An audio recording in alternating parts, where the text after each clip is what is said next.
Okay, bet you probably didn't see this coming. Yeah, I wanted to make a video. I wanted to make a an off the cuff talk video. Wait, was that loud? What was that? There was like a spike going on here. Did y'all pick that up? Was that bad? Was that me? Was that me? I don't know, man. I'm not gonna try to re-record this too much and worry about like it being perfect because I just wanted to kind of be in the moment, just me talking, me going off. I wanted to talk about the new Double T project Polaroid collection that I am on. I'm featured on it twice. A lot of my friends are featured on it, obviously Iridescence, but also other people. And I want you to check it out. It's very good. It's a very good project. Let me do this right quick. Um, there we go. I'm on the Iridescence page. That I definitely don't run myself. Um, go listen, bro. Go listen. Go give my guy your attention. Um, and I want to talk about this project because I cannot contain myself. I like want to write a review, but I don't want to write a review. Like I don't want to write a review. I want to do a review. Maybe I've not listened to the album enough. Maybe I've not given it enough time. But also my drive to do things like this really changed with the times as well. So like if I give it a week, I might not care enough to even make a review in the first place. Um, so I feel like I have enough listens under my belt since it has released for me to talk about the record a bit and my opinions on it because I have a lot of those. This record this record is crazy. I'm not trying to cry, but I will admit off the bat I have cried to this record already. Like within the first 3 hours of the release, I have cried to this record. I have cried to this record. Um, in my bed, with my eyes closed. Movie shit. Movie shit. Literally isn't that like the Squidward meme? Squidward laying on his bed with the headphones in and like an iPod next to him on the bed, and like he's crying. Literally that. I was doing that. To what run was it? It's gonna be so unstructured, by the way. I'm literally just going to talk. What run was it? Starting with Lost at Sea. Um, I might have cried a little bit around Polaroid still, but it was mostly Lost at Sea and Drop Top Baby. But this entire run, honestly, is angelic, dude. Holy shit, this is good. Yeah, that run is something. Let me tell you that much. That run is something else. Oh my god. But this album is really good to me. I really enjoy it. No product placement, but I had to pop out with the Pepsi, obviously. It's actually one of my least favorite songs on the album, funnily enough, but I had to do something, to fit in with the album and, go the extra mile. Even though it's just literally buying some soda and drinking it. It's not the most creative thing I could have done, but I'm not editing this shit either. Like this is the most off the cuff, uh, just like off the hip, random thing I just wanted to do. Um, so yeah, I just had thoughts about this record, that I have to share. Um, I really, really appreciate this record, uh, for what it does for not only Matt, his career in general, like in music, but also for the collective and kind of just anyone involved here. Mainly the features that Double T brought on here, um, from producers like Jay and me, obviously, or Pretty Depressed, to like the rappers like Zam, Wilson, Faye, we got Lich, anyone really, JD, what have you, just like any friends or people that Matt found, via through other connections he already had and stuff like that. Having all of those in one project feels very special. The quality of the project is unbelievable. It sounds great.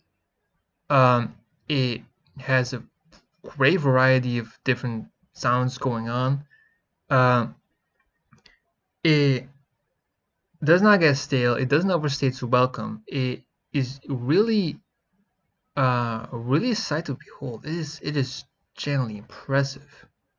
Like it's genuinely impressive what it's able to accomplish with these tracks here. It's crazy. I might like track by track. I might like track by track.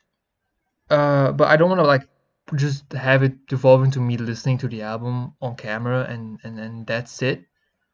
But I want to go a bit more in depth and just kind of giving my overall thoughts because again that can awaken some more other things that I could be saying as well. Um, Daytime Shooting Star is the intro right here. This is this is how you start an album. Like this intro is generally absolutely insane. Like what? How? Like Amy on the beat did this whole thing. That's a full self prod. The vocals are fucking unbelievable. This is something you have to know about Matt. Matt is an incredibly confident person. This album exudes confidence, and Matt is like this album is Matt at his full potential to me because it's exuding so much confidence. All the shit I've heard from him has, but this in particular is unmatched in that regard. I feel like he always is able to push himself more, to try more things, to experiment more, to go with takes that people will leave as like a demo forever on their hard drive or something. It's unhinged, but like in a good way. Like is respectable as fuck. Like he just goes with it, right? He just does whatever.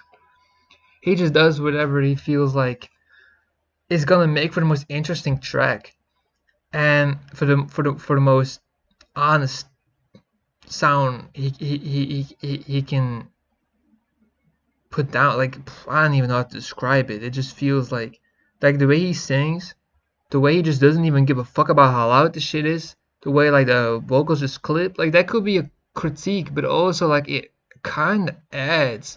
Like a couple of years ago, I would have really not liked that, but it adds to the shit. Like it does not piss me off. It does not annoy me at all per se.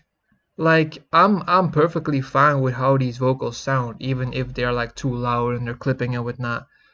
Even if they're very shouty and detuned and not like perfect. Like the rougher the better, honestly.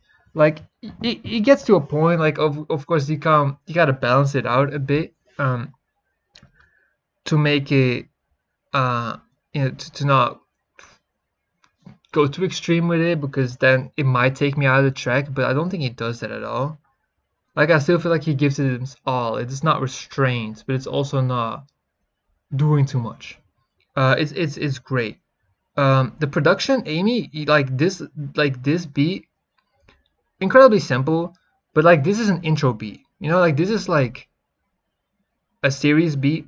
It's super duper simple, realistically. Like you got a lot of the reverb going on, a lot of more, you know, uh, dramatic or like theatrical elements to it. From the vocals to the synths to like there is build up and there's impact and there is tension in a lot of these moments, but like just like the core beat when you just have the trap drums with this like synth bass, right? It's really well balanced and it just functions so perfectly as an intro. It is really fucking good. It is really fucking good. Wait, is this shit not plugged in properly? Oh yeah, I muted it. My bad. find my bearings. I love the Shit, I I'm love the scared bass to so much. mention. Fucking And the with my snap. nerves. Keep myself in clouds, feeling like a bird. I need a time away from blade tips. Give Ah, myself a I've been the chilling in my drop, bro. space. The drop, bro. The snap, bro. Come on now, bro. Oh. I promised every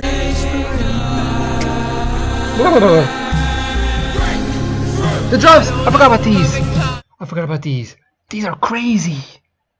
Where is put after the beat was sent? Like were those additions after like this was selected for the album? Like were these always here? It's range, man. Is really. I prefer this type of intro for this type of project over um some of the other approaches we've like done when it comes to intros and shit. I feel like this one feels like the most like anthemic or like the most like grandiose intro we had to a project. I like the other approaches we've done too, but this really feels like you're like going on a crazy journey. Like this is absolutely unbelievable song to start this album with. Like it gets better every listen. I pick a new like elements I'm able to appreciate about it every listen. And it's simple. It's not like it's very layered per se. It's just. But I can't keep up this hiding. It's the choice that I'm riding. Also, God bless Matt for finding distortion. For like really knowing how to process his vocals in unique ways and to like he has really, I don't know if that's Amy's doing or that is Matt's doing. I think it is Matt's doing. But he knows what elements in the mix need to be clear, which ones can be distorted, which ones can be more reverbed, which ones need to be louder, which ones need to be quieter, which ones need to be panned this way, that way, which ones need to have space. Like it is, he is really locked in with that on this record. It's something I've never noticed with him until like the past few like months or so, maybe.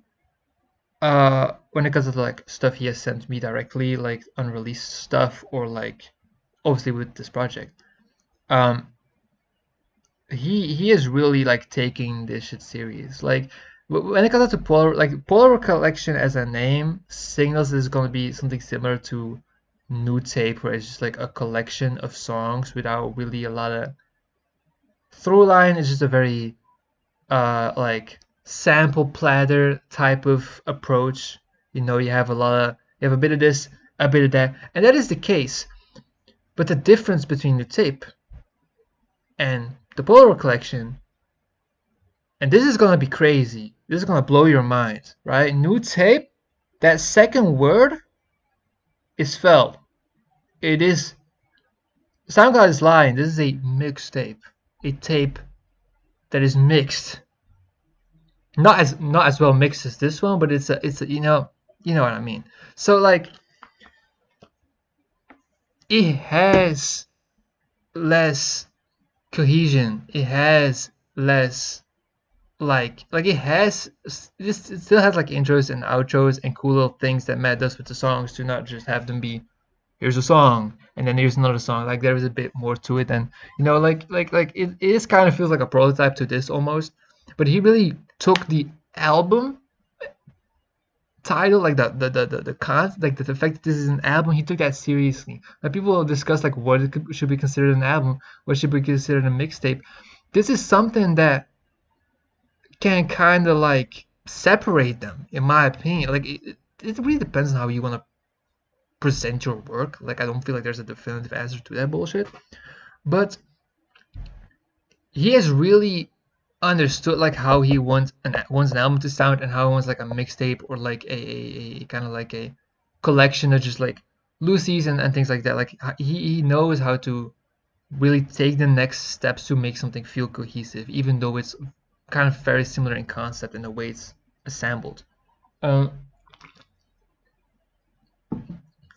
and picking this as the intro and making it in the way he did really makes it feel like you are like about to go on a wild ride, right? Like it really makes you feel like you're taking this journey with him. Like it really just sets the tone that this is like a step up from the last project. Obviously, I've not heard his older stuff, so I can't judge it based on that. I've heard like a couple songs, but I've not heard them in their entirety, so I cannot say for certain how it will match up.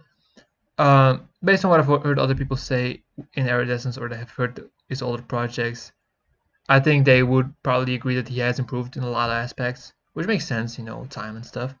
You know, he's improved his craft over time. Um, has more collaborators on the production front, on the feature front. You know, he's a bit more purposeful with his feature selection and has a bigger circle that can help him achieve his vision, stuff like that.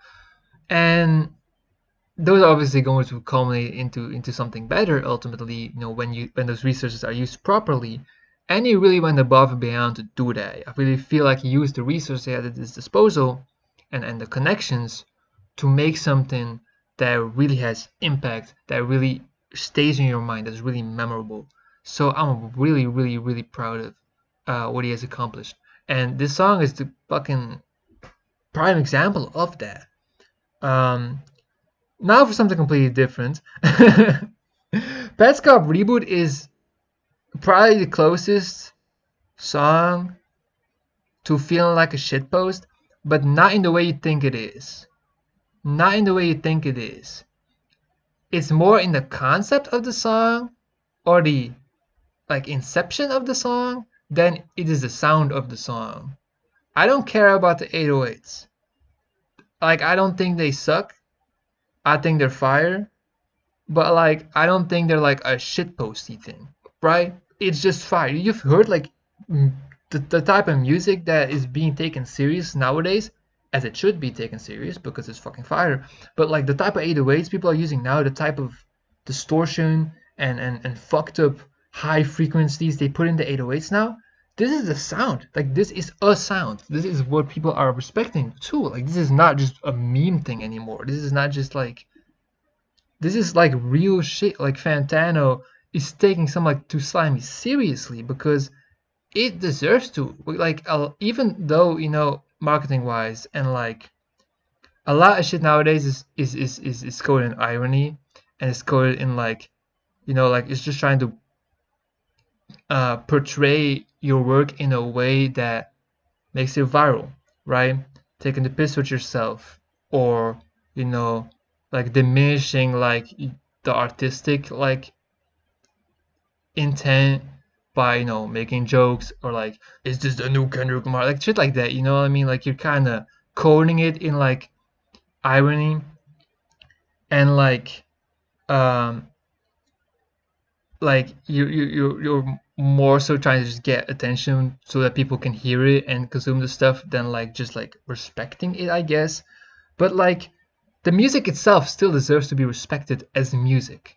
I would never discredit someone like Too Slimy based on the way their music sounds, more so maybe the way they carry or present themselves. Um, and that doesn't mean I don't think Too Slimy carries himself well, but there's other examples that I could give where like I can respect the music on a certain front. I don't think the music is a meme, but the person itself is presenting it as such, or it's like, you know, you can notice the intent, or they're just shitheads. Like obviously, there's also just horrible people in the underground that I don't fuck with for that reason, but not because of their music sounds a certain way, right? But like the way why this is a shitpost to me is the concept of this being a Petscop reboot. That's not your song. That's a song from fucking 3 years ago, two and a half, whatever the fuck. That's not your song. I mean, it's produced by the person who made the original, but it's not your song. Why are you rebooting Petscop? Who the fuck told you that? Who the fuck like that is a fucking joke. That started off as a joke, right? Go stream Shimmy Out Now. That started off as a joke, right? But it's fire. I don't like. It's a fucking song. It exists, and it's good. It didn't even need an Amy feature. I mean, I don't think Amy would have really worked with this beat or anything. It feels a lot more like, I feel like Amy, instead of trying to make a sequel to Pets Cop, made a beat with the Pets Cop 808 that utilized the 808s better. I feel like he took a different approach. Like, I really like the original Pets Cop beat. I've already told y'all, like, I enjoyed that song. But like, he took a different approach. Like, he took a different type of melody. I don't know if he used the loop for the other one, but like, I feel like he came on it from a slightly different angle, have it be more darker, have the melodies be a bit less upbeat and be a bit more evil sounding, I suppose. How loud is it gonna be? I don't know. Completely different. Oh, wait, what? Bro, you turn that shit up, man. Why are some of your vocals so fucking loud, but CUDV is like a mouse in the mix? Bro. Okay, so I will say there's gripes. There's gripes. I'm not saying this is perfect. There's gripes. Some things are just quiet as fuck for absolutely no reason. And I get it. But like, also, like, I wish they weren't. I wish they were turned up. Like, if your vocals can be as loud as you want them to be, the other shit can be fucking turned up to the max too. Or beyond the max, I guess. Cause this is funny, bro. I want this shit to clip.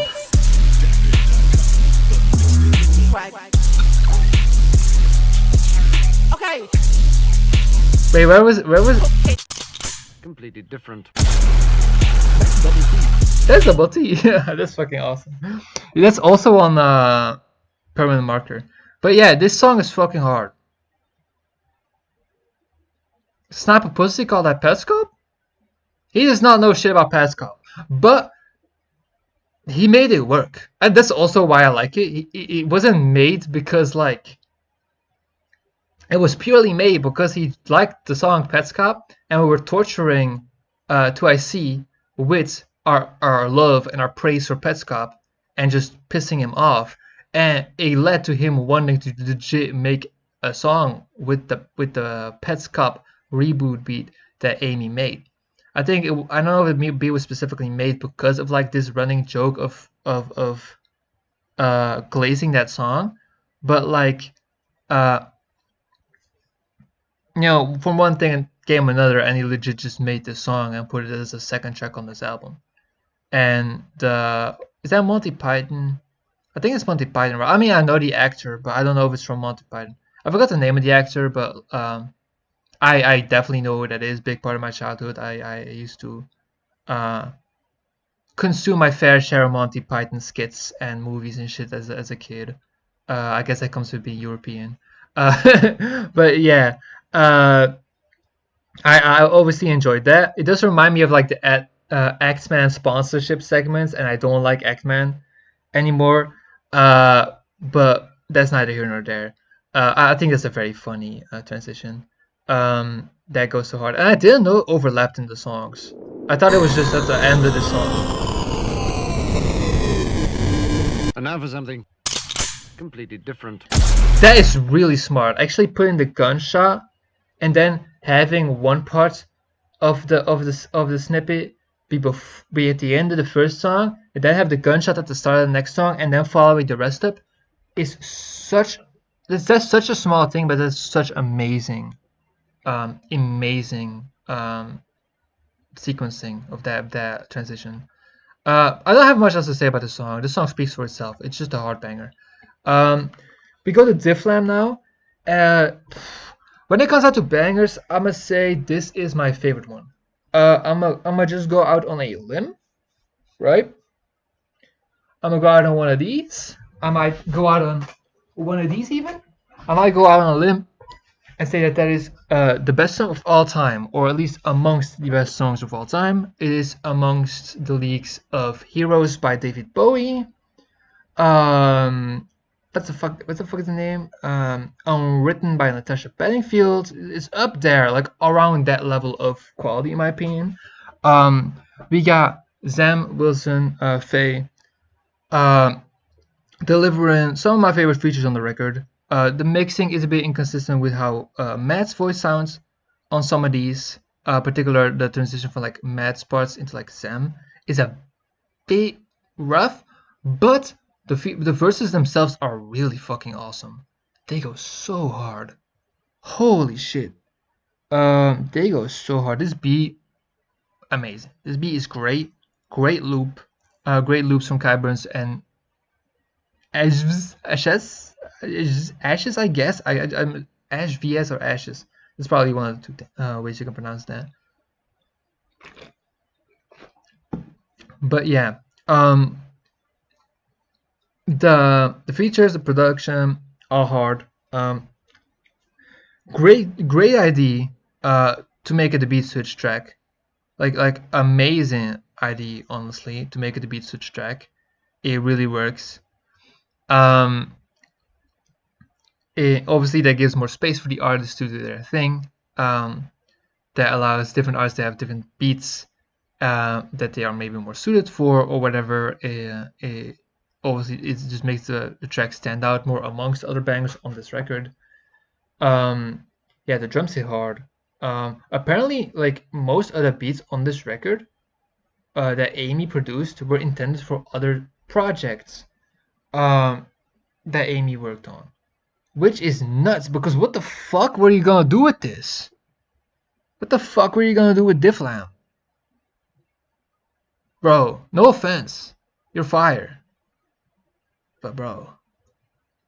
I mean, that's probably why it wasn't used, but you made a good decision to lend Double T the opportunity to go ham with his friends, because whew, they had a whole fucking ham store, a whole fucking butcher thingy.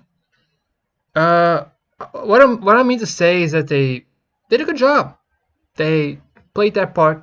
They played that role. Let's play a bit of the track because it's also just For fast, targeted pain relief of sore throats, reach for Difflam Forte oh Throat yeah. Spray. I really like the way the Difflam like advertisement thingies are put throughout the song.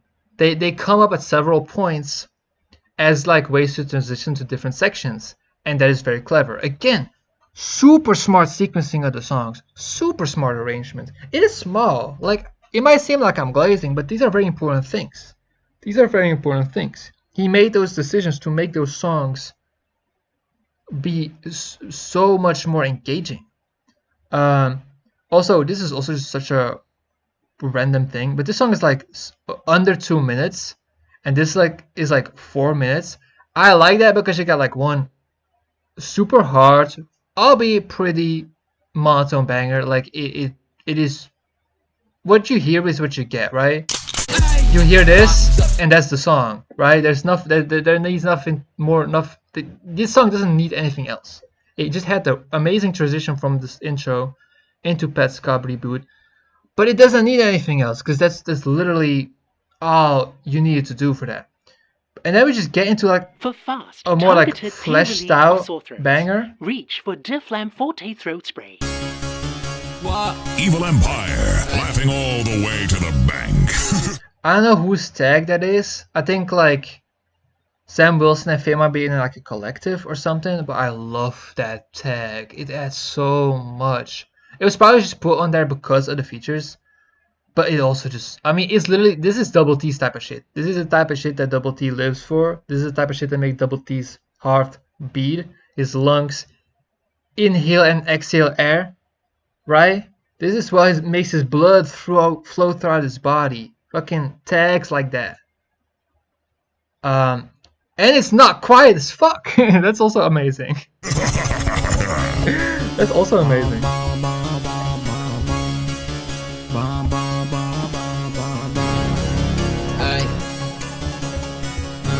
This fucking loop is awesome, dude. This loop is so good. This is the Kai Burns one. I'm assuming that Kai Burns, the Kai Burns is the make her the first loop here.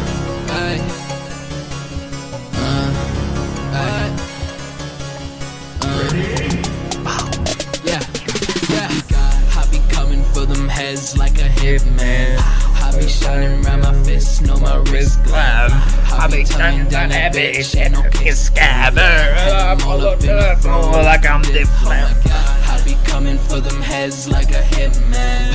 I be shining around my fist, know my wrist glam. I be tonguing down that bitch, ain't no kiss scam.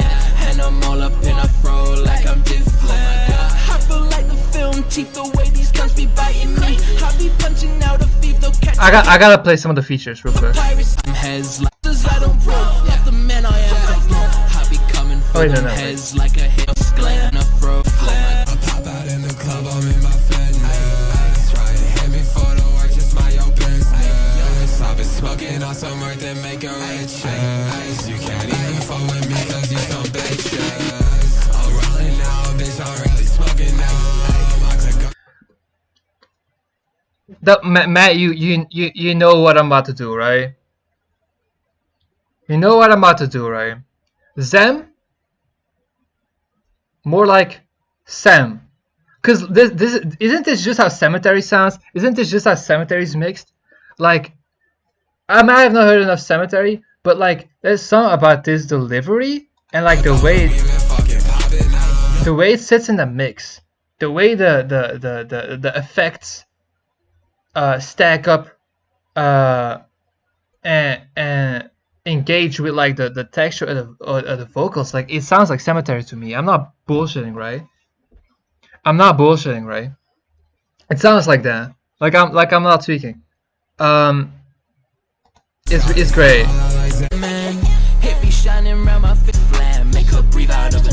I like this too. There was also a track on New Tape that did something similar? No, I might be tweaking. Isn't there another song that has like a beat switch where like one of the beats is like a bit slower and the other one is faster? Maybe I'm completely bullshitting, but I feel like there's something like that on New Tape. But I like the way the two beats are in a very similar style, but they also have certain differences that make it feel like you're not just hearing a different variation of the same beat. Like, it's doing a lot to set stuff up. Let me look. First sign of Yeah, right here. At the first sign of a sore throat, reach for Difflam. That's great. That's great. For them heads like there's no scope. Wilson is bitch with 556 mom. I'ma hit a bell and T for a script mom. This is my favorite feature. Wilson is my favorite feature. Honestly, Wilson is bitch. my favorite verse. Let's put it that way. My favorite like rapping performance. If I'm every day, I'ma run the roller like a wristband. Hit a 360 in a scope and a kill count. Think I need a shit, but he really just a bitch mom. What's in my gun? That's a 556 mom. I'ma hit a bell and T for a script mom. 556, green tip, and a blick too. Oh, he like blick him, and blick you. Wilson is bitch. Wasn't gonna let. I'm unhinged today. I'm sorry. I try to calm down. I'm trying to calm down, but I try to also not make a fucking 5-hour long video. Like, I'm trying to watch a Pokemon movie. I got Pokemon Lucario and the Mystery of Mew for Christmas because I asked for it.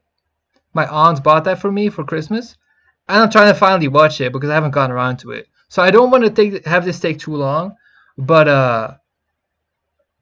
556, green tip, and a blick too.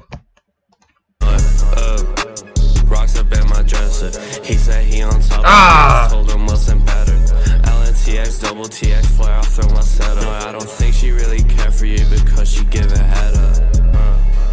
I don't think she care at all. If I send you that little fee on money, best be standing tall. Coming straight from down under, bitch, I'm repping my whole team. Bitch, we out here rocking Converse, not that Prada or Supreme.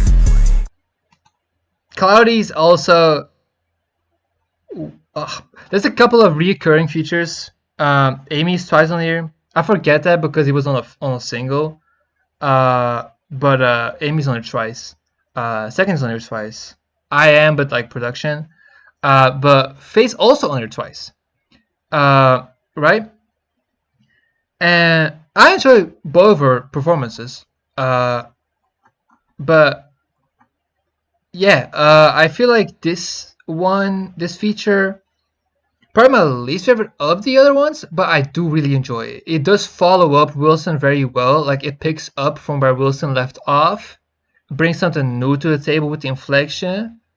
It's still like it's still a great feature. Like, it's still one of my favorites. Like I said, all these features are like amongst my favorites on the album. They are really good. Um, they're really good. But I'm just like I was just like thinking, like, which one do I like more between the two Faye features? I don't know. I don't know yet.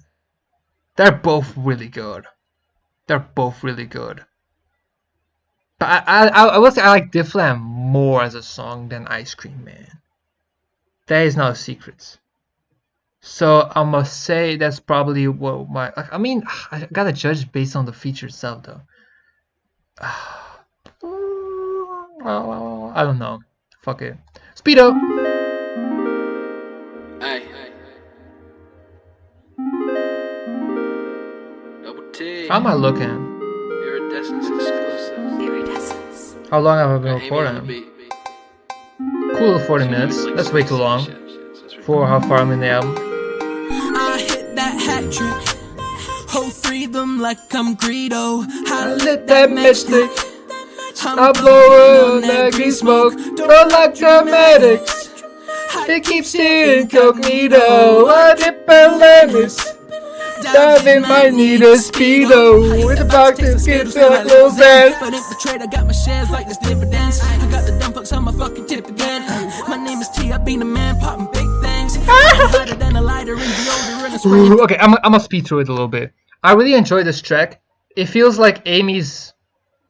Like, it feels like Speedo and Cruise Control are like a two-track package deal, where like Amy is doing some kind of like West Coast mid-tempo type of bounce, and I do one after that, and I enjoy that. Both also have features that are really good. I really like how Matt put that. This is a really fun beat. It's probably one of the most straightforward Amy beats on this record, if I had to say. Right, it's just quintessential Amy stuff. More Amy's not gonna get. Fully self-prod. It got the little synth bells. It got the Hulu pan flute thingy. Right, it got that in there. Right, that's in there, right?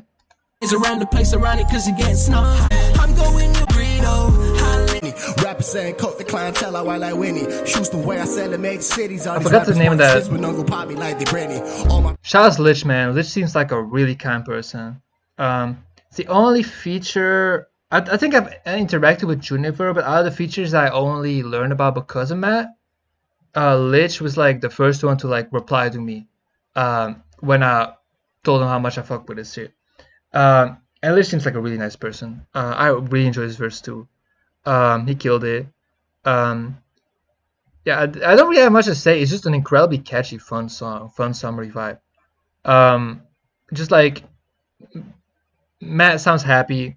The feature is committed, putting a lot of effort, and it's a great addition to the track. And yeah, it's just a really good vibe. Great Amy beat. Everything you need for a summer banger. Iridescent summer banger. Song of the summer? No. Song like second in line for song of the summer, because No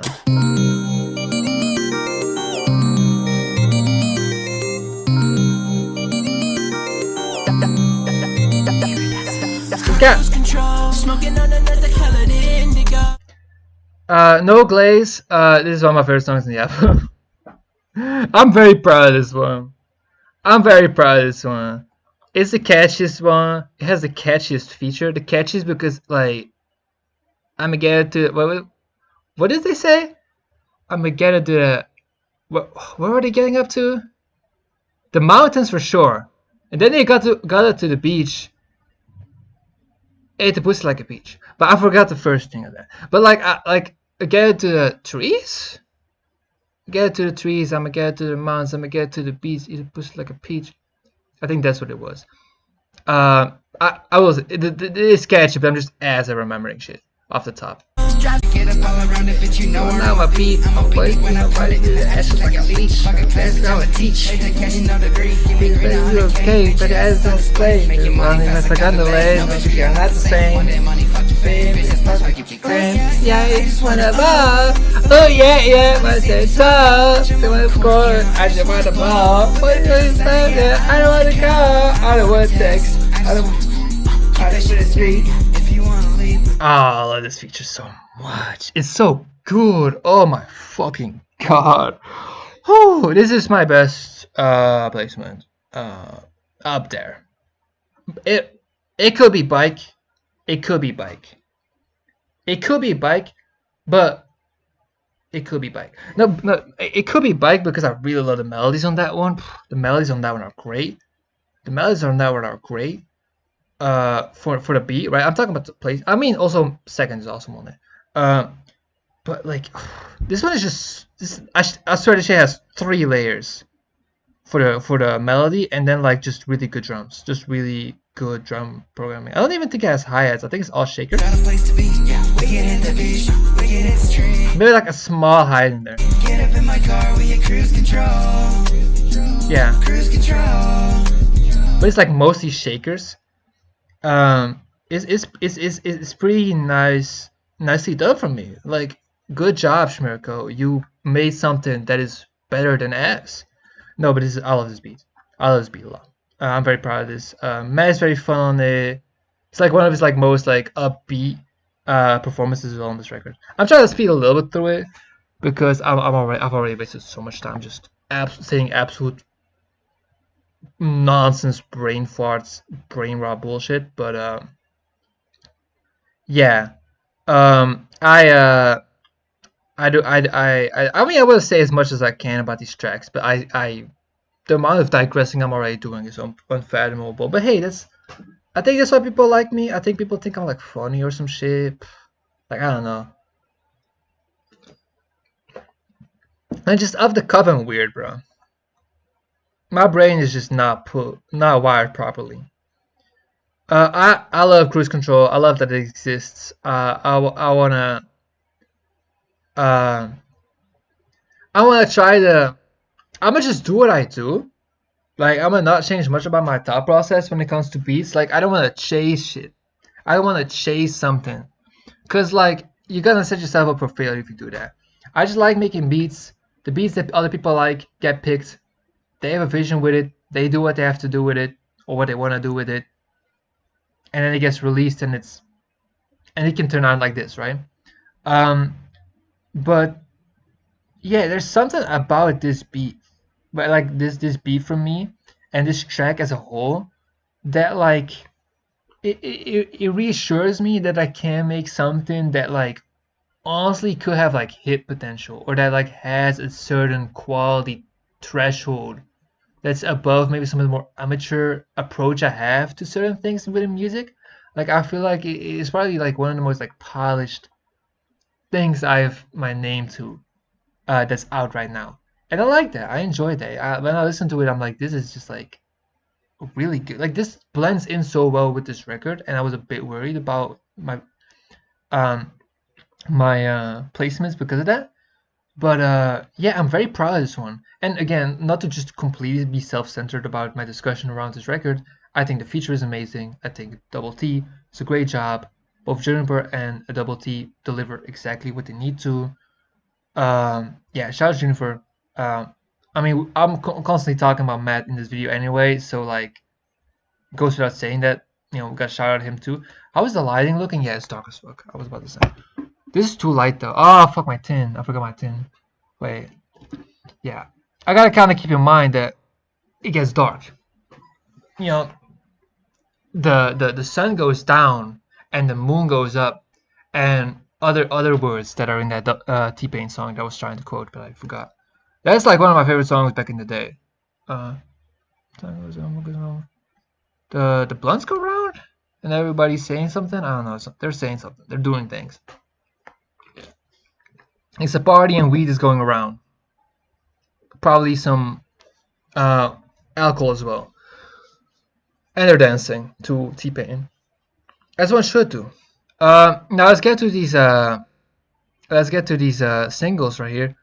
Okay, this is a gripe that I do have with the sequencing of this record.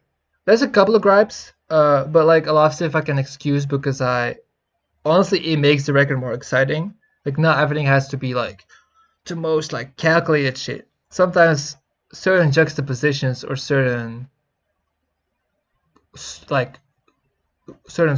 shifts in sound can really add to like the excitement or the experience of especially a first listen. But maybe this wasn't even the thought process. This had nothing to do with these being the two singles, but I'm kinda against putting the singles in a clump. I don't fuck with putting the singles in a clump. Maybe this is my fan brain or like my casual music listener brain. As I'm not the artist that has put this album together, or I'm maybe not in the headspace of other artists that put their shit together. But I don't feel like these tracks run that well together. Like, I don't know. I feel like you could have put Pepsi a bit later on the track list. You could have put Pepsi in between Coke and 80s and Victor Chat. I think it would have been better. I mean, it's not that far from it, but it's still separated by like 2 songs. Also, I think Permanent Marker would flow better if it came from Ice Cream Man anyway. I like this sequence, is perfect. Put Ice Cream Man... Leave Ice Cream Man there, but put Pepsi between Coke and 80s and Victor Chat. Maybe. I feel like that will work better. But that's just me. I mean, he just referenced like ice cream in the song as well, so like it kind of feels like a tandem. Like sometimes I forget that this song is not Ice Cream Man. This song is Ice Cream Man, but he does talk about ice cream on this song too. What's your name? Ice Cream Man. I love the beat. I love that pad. That blah, blah, blah. Is that from Diva? Is that also from Diva? Amy? Cause that is like a preset that does that blah, blah, or is that automation? I don't know, but I like it. I like it. I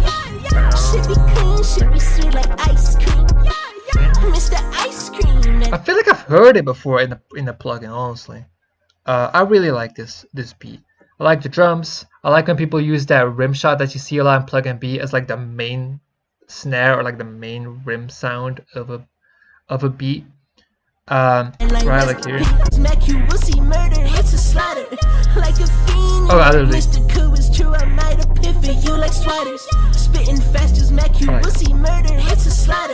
I really enjoy that. The beat is silly and strange. The hook, people love this hook. I think the hook is cool, but there's something about the song that has not fully made it stand out as great to me. I think the beat is cool and unique, but I think I just prefer the other production over General more. I don't know. It feels like a song that was always doomed to just be good, but not amazing to me. Sometimes I might be obsessed with a track people think is just kind of like inconsequential. It's just kind of like okay. So it might be kind of odd that this is one that I don't gravitate towards, but I don't know. I just think it's good, and not that much more. Amy has a pretty charming verse. I'd say it might be one of my weaker features, but it's fun. It fits the beat because it's a pretty odd beat, and I kind of appreciate when Amy taps into a little bit of a goofier approach with his performances. I've kind of it is definitely something that you have to listen to a couple times in order to be able to appreciate it for what it is. Faye's really nice on there though. Actually, let me listen to, because we were trying to answer that question. I'm still It's just me and Double T, I would be smoking on that tree. I be creeping through the streets of us a nice street. If you tryna fuck with me, I swear your ass be getting beat, huh?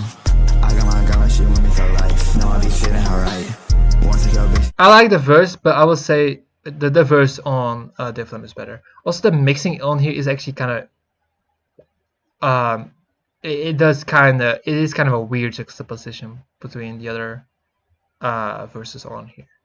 It feels a lot more reverb than buried, right? It feels like it commands it has a completely different presence. I'm way too nice. You ain't even put up a yeah. If you tryna fuck with me, I Definitely sounds like a different beat when she's on there because all like the reverb, all the other effects surrounding your vocals.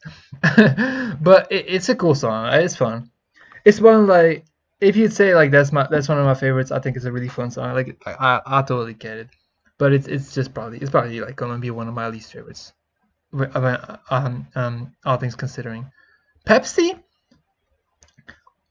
strangely enough, kind of similar. Similar opinion here. I don't know what it is with the singles. I like them, but I don't love them, and I don't like go crazy over them really. I just think they're good songs for what they are, but they're not more than that at all. I think honestly, man, I'm listening to this album. Like Speedo, great single. That would be a great single option. Actually, low-key, a lot of these are good to keep for the album. So maybe honestly picking the ones that I just think are good, but not better. Like it kind of made me adjust my expectations for the album, right? I mean, I was based on what I've already heard that it was not singles, like demos and stuff I had heard. I was like, this is gonna be really fun. Like what I've heard is really enjoyable. But like, maybe it would actually be, maybe it's actually in this album's interest to have the singles be amongst my least favorite tracks, because that makes the album cuts stand out more, and makes me appreciate those more. Like if I loved the singles so much that I replayed them to death, I might not have the urge to come back to them when the album actually releases, right? As opposed to like me not having really played the singles that much and now getting to hear all these other songs for the first time or fully realized and not just in demo form or in snippet form. Like I actually get to hear the full realized IDs. You know, like that just hits more. Pepsi, the beat by Giggins is really good. It's pretty basic. It's pretty slow compared to like some of the other like plug cloud rappy esque beats you have on here, like and the other like Pierre Bourne-esque stuff. You know, it's gonna have more tempo generally. We know Pierre does the slower tempo beats, the chicken waffles. You know, like things that have a bit more of a moderate pace. And Pepsi's one of those type of beats. And the sample is amazing. Great selection. I might fucking steal this sample and use it myself. New Jeans, Super Shy. Fun fact, Matt didn't know that. Double T, the person who got this beat, who bought this beat, had no clue this was a New Jeans sample. And that doesn't sound that weird, per se, to you. Like, it was like, I mean, like, a lot of rappers just be picking a beat that has a sample, not knowing what the song or the sample is, even if it's a popular song. Like, what gives? Matt listens to every single song of all time. I think he literally has listened to 99% of music ever. The people he listens to, you cannot even pronounce. Like the amount of shit this guy listens to is unbelievable. So it's really funny to me that he does not recognize a sample that I do recognize. Because I know Amy has heard New Jeans. I'm pretty sure he has. Or was that someone else in the Discord group, friend group? I feel like he has. I feel like he does fuck with New Jeans. Or at least I have heard it at some point. Second probably has. For me, definitely has. I was I was into some of those new G's and P's back in like 2023. Like I was like fucking with Super Shy. Cool with You is the name of the song. The self-titled like New Jeans track was really cool. Yeah, they were going off. They were doing what they had to be doing at that time. Unfortunately, a lot of issues came up. I think like label issues or like issues with the management and stuff. So it kind of fell apart and they kind of had to go in hiatus, or had to restructure the group or something. So some stuff went down, but I really enjoyed that sample, and like, but I didn't really listen to it much. Like when the song released, I might have listened to it like once or something, because I guess I just wasn't locked in or checked in. And when I revisited it, I recognized the sample, and I was like, is it that song? And I was like, Matt, you are crazy, bro. You are crazy for using this. And he didn't know that was a sample. That is hilarious. I fucking love it. That is fucking hilarious. But the sample is my favorite part of this beat. Matt's performance is decent, but not per se standout. The beat has a slower tempo, which I'm not against, but with how many more upbeat songs there are on this record, that's why I feel like it's a bit of an awkward position within the track list. But either way, I enjoy it, but it's still a track that I'm more lukewarm on compared to the rest of the album. That was the case as a feature, as a single as well, right? Not just comparing it to the rest of her. Like as a single, I also just felt like it was just I just really think the sample is a major selling point, the appeal of the song, at least for me. But aside from that, I just think it's fine. But then we get into Permanent Marker. Okay, Matt, is this literally just because you thought the sequencing was good, or like, because like, why did you put the singles in between my features? Like, why is like, are the singles like the burger and I'm like the buns? I'm like the sandwich. Like, what? I guess it's probably just because, and you just felt like the songs flowed well. Fair play. I disagree, but fair play. But I don't know. I want to hear the thought process if there is one. I'm assuming there isn't one, but there might be one. Shout out to JD. I linked up with her a couple of days ago, Wednesday. Shouts to her. We had fun. Cooked up a beat with her. It was a good time. But yeah, I'm also very happy with this song. The beat, I got praise for the beat. I got praise for the beat already. Probably more than Cruise Control, honestly. Out of like the stuff that people have told me about like my contributions. I actually got most praise for this beat, and I'm happy with that because it's like kind of the polar opposite of Cruise Control. I'd say Cruise Control is the most polished. Like I said, it's like the most polished. Could damn near be a hit. Like in the right hands, giving it to the right mainstream artists, it could rack up streams. Permanent Marker is like the complete antithesis of that. It's like from the vocals to the mixing to the production itself. Like it's the complete like polar opposite. It's like probably the least polished song on this album. Not to say that Cruise Control is the most polished song on the album, not at all, but it definitely is the least polished song on the album. Like, you'll hear as soon as I press play. I'm gonna point something out that's gonna immediately make that clear. And even Pescop is more polished because like that shit sounds kind of clear for having such a insane bass, right?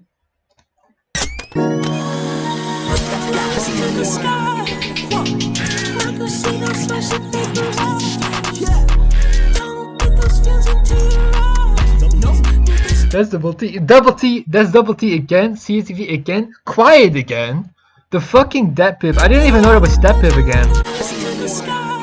What is this? What's the start? I don't know what that says. I added that. Like, I added some of those effects, but he just added a bunch of other stuff.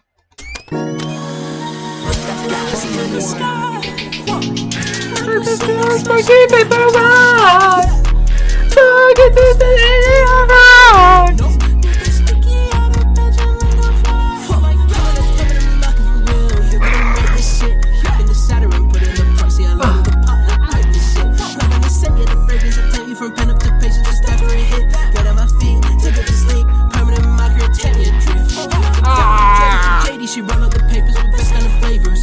Beat her nuts like smoke her to make it with. Wait.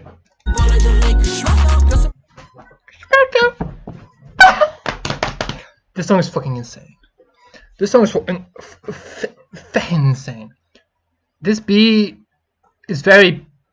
It's probably like my best like combination of really nailing that plug error that I'm trying to replicate here, while also being very uniquely me, right? Has a lot of my DNA as a producer in it, but like this plug kick that I've been on is obviously shining through here, but I feel like it's the best blend of both worlds. I love what I did here, from the organ to the little like playing like bell thingy, to the leads I laced throughout this track, to the arrangement of the drums, through what have you. I really just mastered this feel. This song could be as mixed as possible. It's not. It actually sounds decent. Like, it could be mixed even worse, but it would still be good, in my opinion, because it adds to it. The roughness adds to it. This shit is supposed to sound like a demo, almost. Like, this is the type of shit that I'm this is the type of sound that I'm willing to go for or accept. Like, Amy goes for the polish. I just want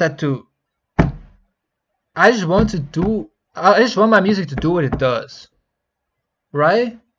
Nothing needs to be exactly as nothing needs to be super duper clear. It just needs to hit. It just needs to be immersive in its own way, right? I really like that underground feel, and Matt does too, and I think that's why we respect, why we enjoy working with each other so much, because we are on the same wavelength with that.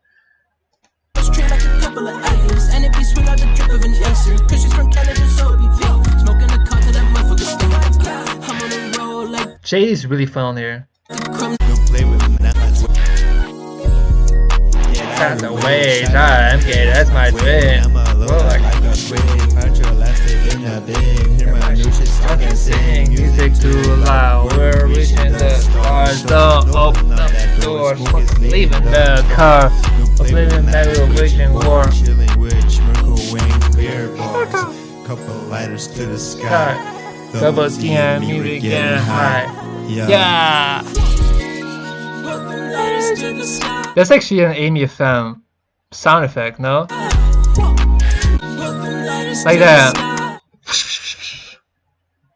That's something I think I got from Amy. So shout out to Amy. Slight co-pro there.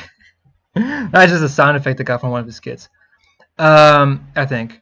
But yeah, I enjoy what I did with this one. I enjoy what I did with that one. I love these babies. I love these babies. It's not a competition, but because it's my own work, to an extent, I feel like I can do it.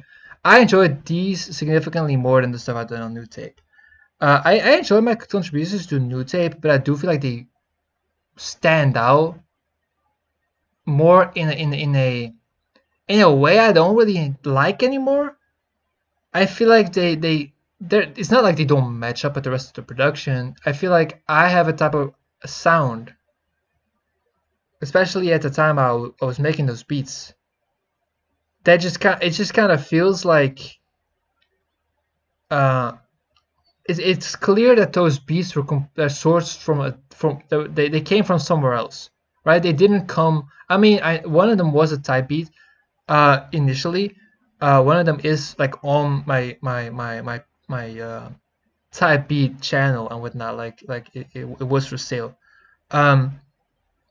But compared to the other like type beats that were on that record, like you really notice they weren't, or they are on a different level, on like a different fucking plane of existence or something. I don't know. You notice something about him that makes him stand out, and it's not per se flattering in my opinion. But they're still enjoyable songs. But I think also because Amy's involvement more here, like there is less of a there is less of this like there's less type beats on here, and the type beats that are on here are selected in a way that makes perfect sense. Like they really fit within the vision of the project, right? They really feel like they were precisely selected to work here. But because the rest is done by Amy, and then two songs are mine, I feel like it feels a lot less noticeable. Like, and I feel like these beats also really fit with the rest, right? Like I said, Cruise Control is one of my more polished beats. Permanent Marker revels in its own polishness. So yeah, I feel like these tracks just merge so much better with the rest of the experience. Even though, like I said, I did have some complaints with the sequencing of them with the singles and with that as well, but I feel like even though I really enjoy 24 and Strawberry Tarts, I do just feel like these add so much more to the projects they're a part of, and these are great progressions. They really feel like we were here and now we took some steps up the ladder, like we progressed. So I really enjoyed that. I really appreciate that. Me and Matt have a shit ton of shit on the way, and a lot of it is really good, and a lot of it is gonna come out. It's gonna be released one way or another. You're going to hear what we have worked on. Guarantee. Right? I'll make sure of it. Right? If Matt gets in the way somehow, or anything gets in the way somehow, whatever. If me and Matt fall out, I'm leaking all of it. Like, it's getting released, no matter what. We're never. I mean, I hope that doesn't happen, obviously. But yeah, no. Me and Matt have a lot of shit going on. I have a lot of stuff we're working on, and I'm super excited for y'all to hear it. And I'm very happy with how my placements on here turned out, and how they fit on the track, on the record. I'm very pleased with the end result of my contributions here. I'm obviously very focused on my own contributions because I am myself. But I don't have the best contribution on the record, mind you. Like, I know I just went very in depth on how I feel about my contributions here, but I'm not what's making this record what this record is. But I'm glad I'm a part of it, and I'm very happy with what I was able to do for this record. Let's talk about what Second has done for this record. You know, let's examine that, shall we? Okay. No! No! Matt. Putting my headphones right back off. Matt. Putting them off. That is not how you say that. Why did you put that? Why did you put the Mario sample there? What the why? Like, that has nothing to do with anything. Am I missing something? I mean, Mario is probably from the 80s. Mario release date.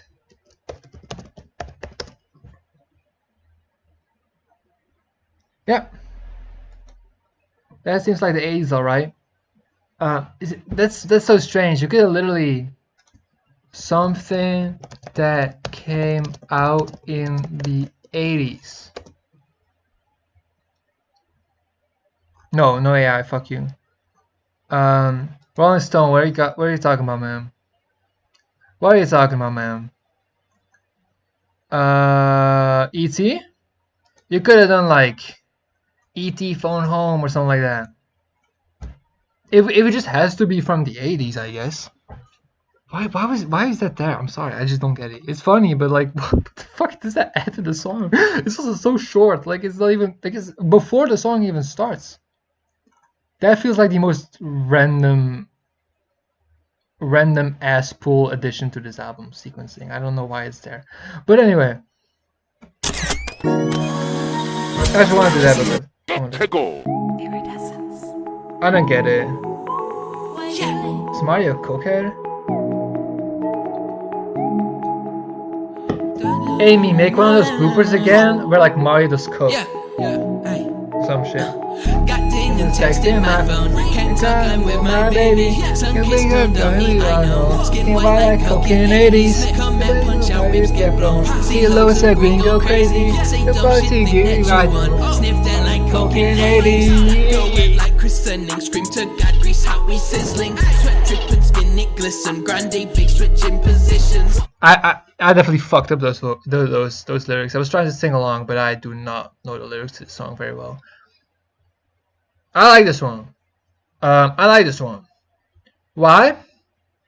No, whatever. Oh no, really? That's not what I was trying to look for. I was just trying to look for the name of this individual. Right? See this individual right here. This one? Right? This one? Maybe even this one? Potentially that one? You get the point. I really like this one. At first, the kind of staccato, like ta ta ta ta ta ta ta ta, like it feels a bit. Yeah, I guess that's staccato. It feels a bit like rigid or something. Hey me beat you, listen, take me higher, bring that bliss thing. But it kind of grew on me over time. Got skunk that gas, I'm ripping, ain't in with rising missions. Jewels are aqua blue, shining darkness at the scene. That helps a lot. Like that switch up with the longer notes. That helps a lot. Second in command. Sniff that like coke in 80s. Can't tell time and CCs. Thanks on Saturday, got a bitch stammering, fuck a boy back in me. Taking bitches down to Turks, pressing on a pound of perks out every day, fuck PG. Shit, tell me gotta worry, let the power go berserk, my switch. I will say, I feel like this is just because of the harmony layers and like the way those were like, those obviously add volume, but I feel like they're still, because it is very spacious, sometimes it ends up not having the impact, or like, because I feel like, yes, they're panned, but they're also very similar volume. You know what I'm saying? Like, it feels a bit quieter than it should be. I feel like something needs to be turned up. Something needs to be a bit more front and center and commanding. It feels a bit too quiet. But I love this verse. This verse is really good, bro.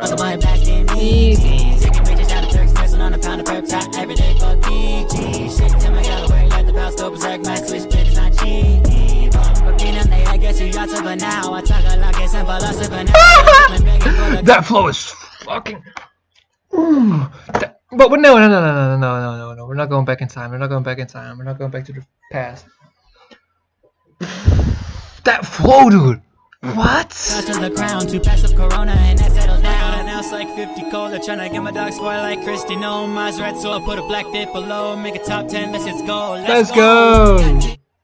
Why the auto-tune just turned off at the end? I don't get it, but that shit's so funny.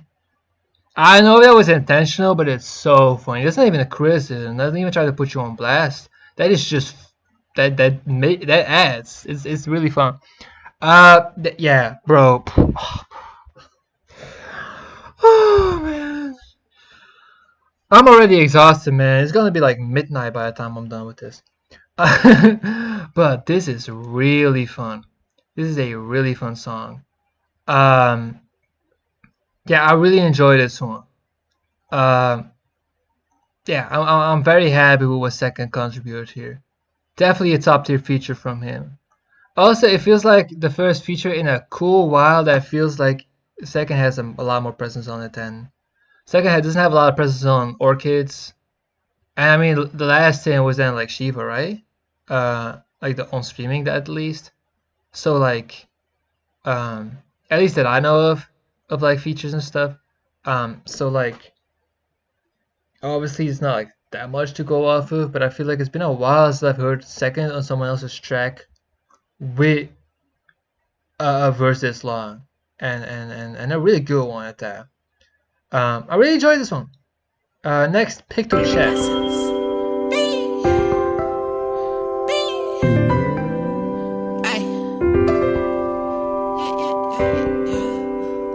I'm just playing the songs right now, and I do need to speed up a little bit. I'm quickly going to look for the time again, cause yeah, okay, well, about now. I'm trying to get it.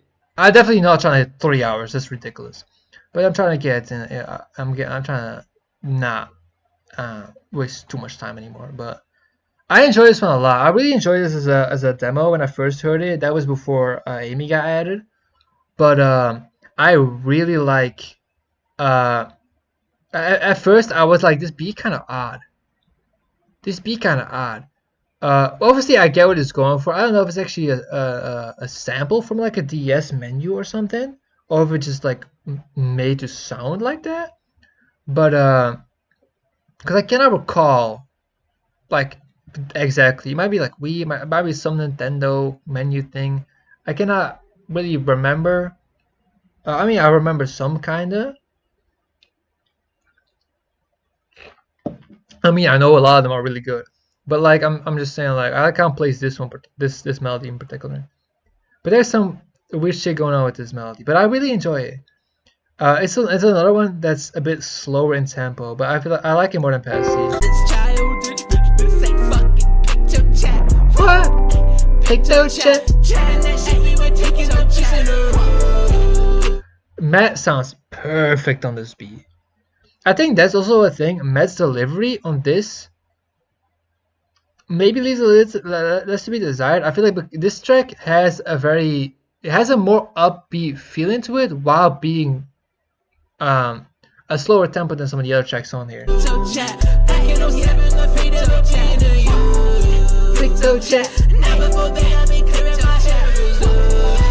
I really like his delivery. The hook is great. The verses are great. I like the end of the verse was like, kind of feel like singing on a beat. That's really good. Amy is really fun on. See, the streets are saying that Amy FM isn't per se a feature artist. Now I'm here to shoot down those rumors because they're wrong, right? He is the greatest rapper of all time. We know this. But this is like, I feel like it's not too crazy. I feel like Amy can see where I'm coming from when I say that this is maybe my favorite feature from him. Because I feel like Amy might not always know what to do to add to a song to make his feature feel like an integral part of the whole thing. Again, that might be just me reading into shit too much. That might be completely wrong. I feel like I've talked to him about shit like that, or like in the group, but like I feel like sometimes maybe Amy struggles a little bit to find his place within a feature or within like a song from someone else. He's either just gotten better at that, or this was just a perfect song for him to be on, because even though at first I had to kind of get a little bit used to his delivery on this beat, because I was so used to just hearing the beat hearing the song with only Matt on it. I love the bars. I love how on theme he is. I mean, he always had the references to Nintendo stuff or like gaming things and shit like that has always been like a part of his like wordplay or you know his writing. Right. So this is obviously a perfect song for him to flourish on, but I feel like he really goes the extra mile to make it work and to make it clever and to make it fun. He really just like found the best place to sit on the song when it comes to the lyrics and when it comes to the vibe of it. It's a very chill song, but it's also a very fun song. It's still like a very upbeat, happy song, right? It's not like mellow or like chill. I mean, it's chill, but it's like not in that like lo-fi beat type way or whatever, you know. Like not like how Pepsi is kind of chill. This is like relaxed, but it's still very fun, bubbly, vibrant, and he slides right into that vibe. Yeah, he does a great job on here. I'm very happy for this feature existing. I feel like this is some quality stuff from him. Yeah, I really like this song.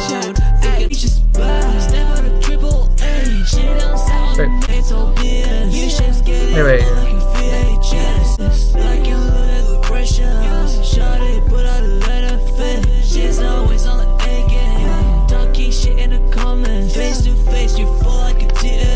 Come on now. That is so good.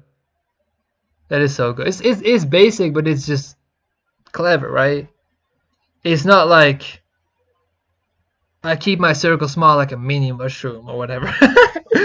That's not a bar of him, and that's not making me making fun of his usual bars or anything, but it's, I don't know, there's something about it that feels a bit, it probably has been said before, like, but not that that matters, but like there's something about it that just does that extra bit to stand out, and I like it a lot.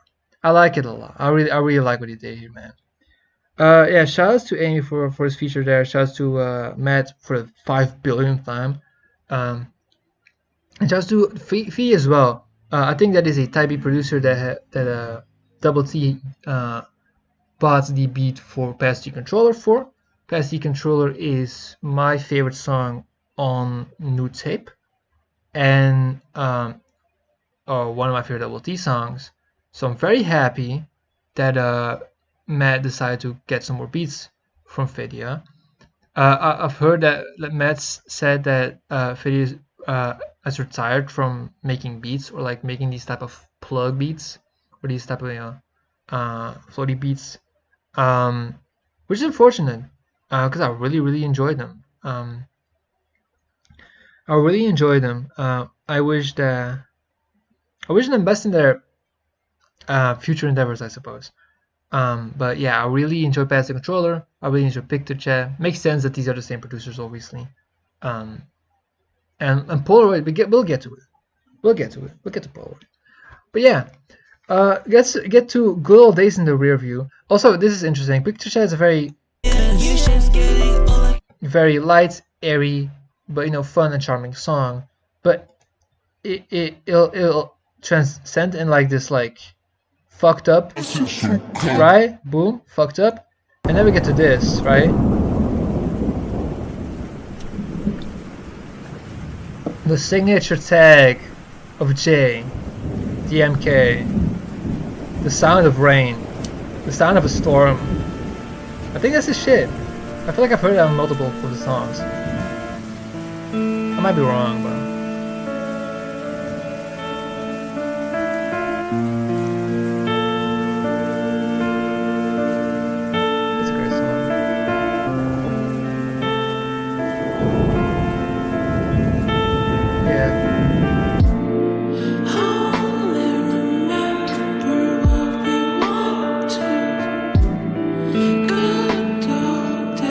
it hits more now. This was a track that I had a hard time getting into. Like, I want to like it off the premise, but it was also such a stark contrast between from Picture Chat to this, even with like the transition at the end of Picture Chat indicating we're getting to something darker. I mean, that's still abrupt in its own way. It starts to like corrupt and sound unhinged, right? So it's still like doing that to an extent, but like there's something about this record, about this track, that I needed more time to digest. I like the slow tempo here. The piano sounds really good. Maybe listening on these headphones really makes me appreciate the qualities of this beat. The drums sound nice. The singing, the higher pitched singing is actually really good, but there's certain parts that I am not super into yet, I think.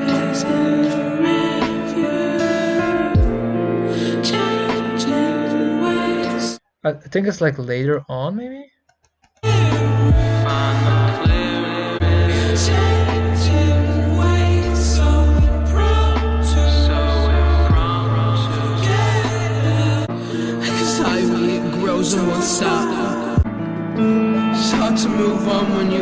It's a very depressing song, I'll say that much. It kind of feels disrespectful to skim through it, but I was like trying to find the parts that made me feel like I think it's literally just a vibe shift.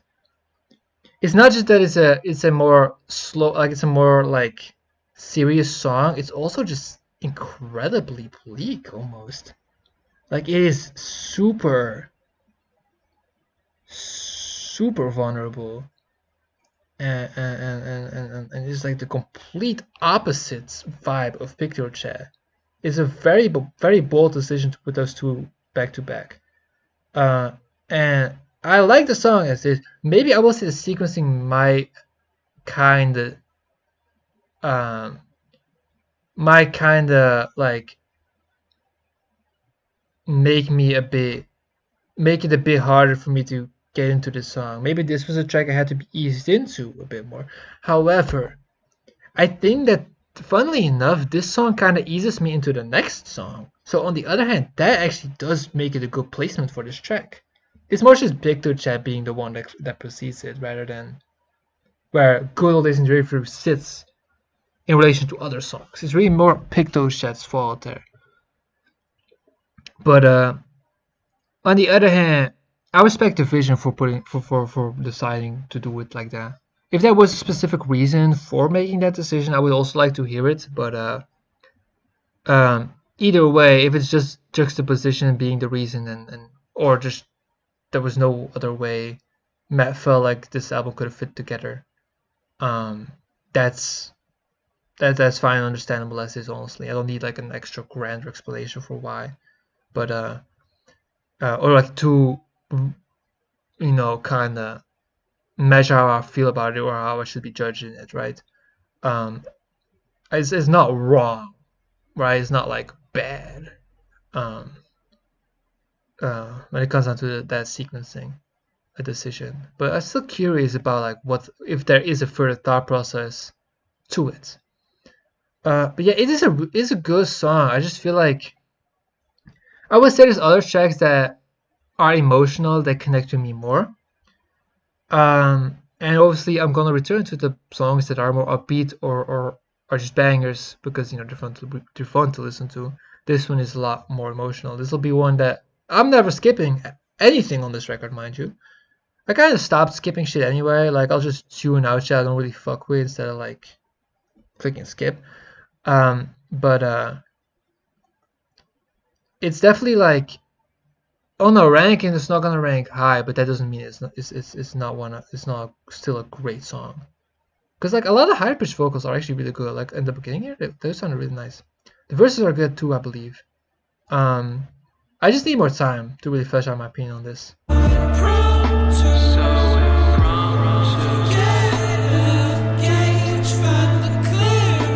Here's another question, man. If you don't end up getting to watching this video, which I understand because it's probably a big ask because of how rambly and long it'll be, but if you want, you could maybe let me know any like inspirations or like any cues you took from other artists, because the decisions made on this track with the vocal deliveries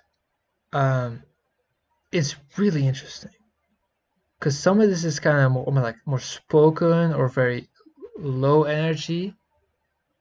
So you have the high pitched singing, you have the more like in the background reverbed louder vocals, or like they're delivered louder or like more screamed. It's not per se screaming, it's just louder, like more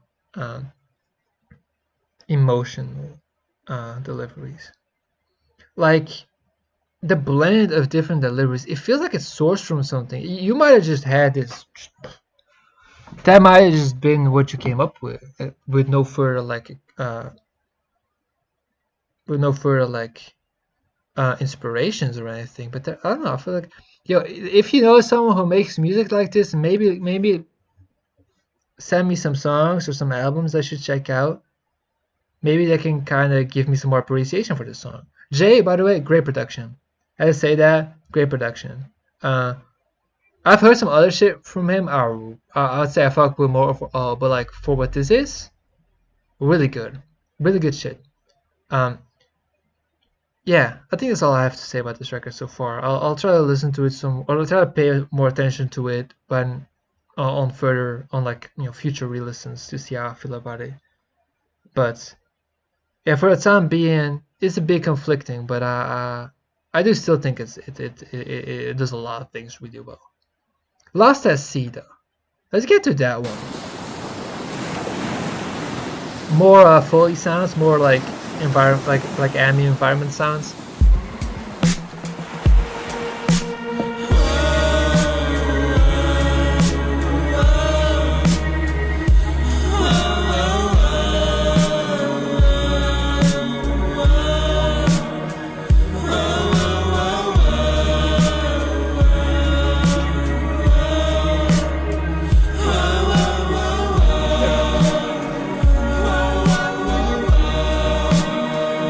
Yeah, this song made me cry.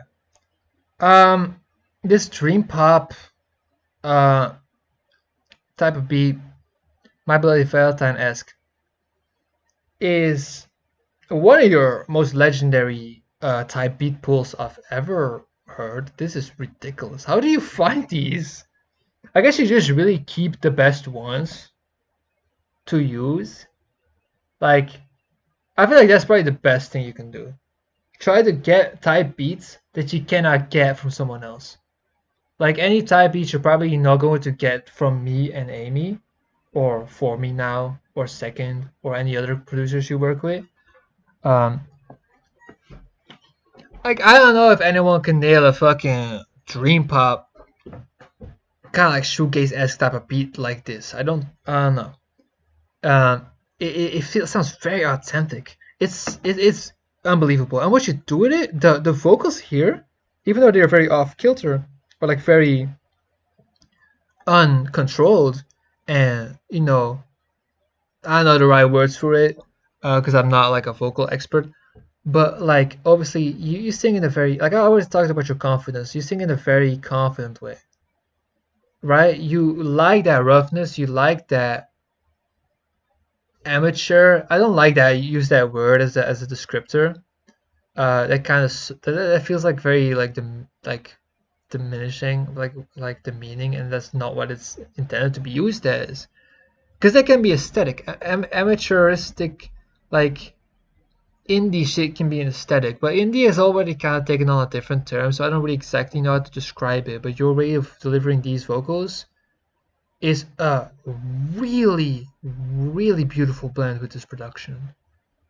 A lot of dream pop vocals they blend a lot more with the production, right? It's not like this doesn't blend, but this blends in a different way. Like they feel like they're more airy, they're more like enchanting, right? They're sad, just like type shit. I've not heard enough My Bloody Valentine to see what they do on their shit, but it really just a lot of emphasis and put in immersion, and you're doing that, but like the way you pull it off feels incredibly distinct, like with these vocals. I spend my time adrift. I feel the tide, it shifts. I'm swimming, calming oceans. Then it be changing quick. The waves they crash, no waves. I feel my lungs, they build. Can't catch my breath. Bro.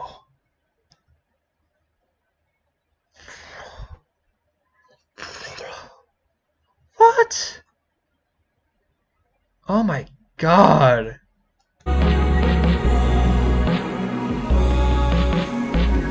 like the bass a lot. The bass is nice.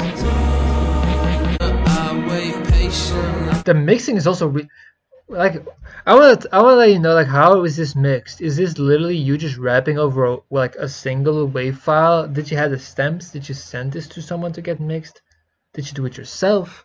Was this just like how the beat sounded and you literally just put your vocals on it and that's it? I don't think it's that, because I feel like this is too this is too polished to be recorded like that. Maybe I just don't know how that shit works, man. But it is remarkable how well mixed the song is. Remarkable. It sounds amazing. Am I tweaking? Am I glazing? It does, right? Anyone who gets to this point in the video, do you all agree with me how like that this sounds just well done? Sometimes I get the nerve to say you wanna hold that match for me, but then no. Like, I feel like it's perfect. This is really good. Yeah. I still find it hard. I have a hard time picking my favorites. This is like fighting between one other one for my favorites, because there was one that I definitely consider my favorite off of like my first 2-3 listens, but Lost at Sea gotta be on par or like right below it.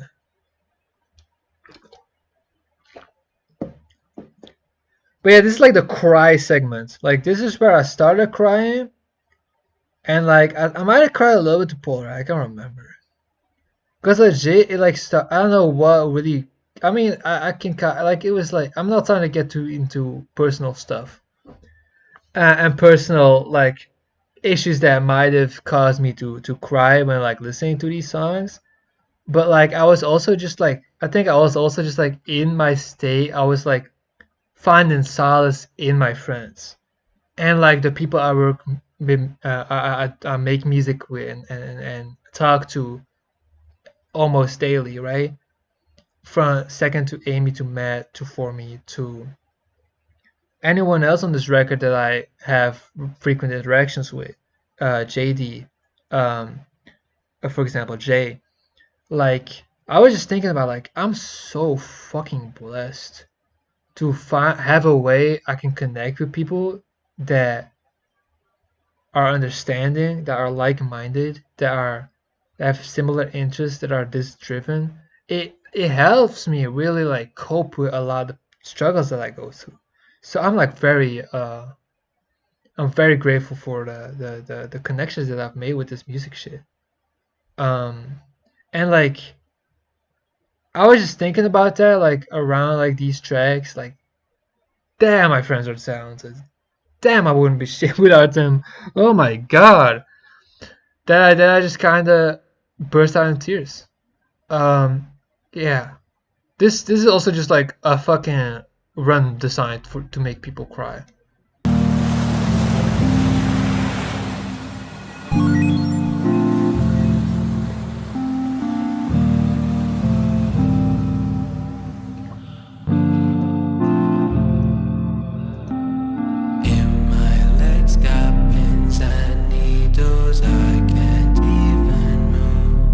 This is another. Okay, this probably is about something specific, and I am just not good enough at discerning the lyrics or reading context to try to decipher what it's about.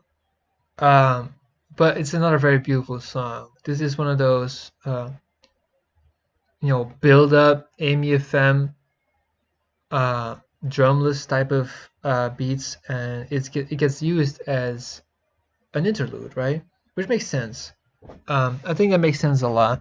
Amy doesn't do that because it's just like a part of his toolkit or a part of his, like, that's just a type of song that makes up his albums frequently. Like, labeling every single song that doesn't have like drums or that has like a build up as an interlude would be just kind of odd for him to do.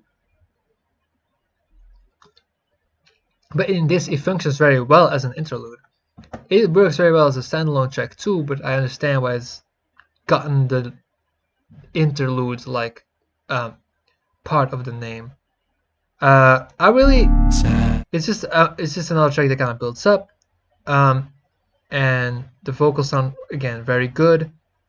This is another one that gets me emotional with its sound. The like crunchiness of the vocals here is also really fucking good.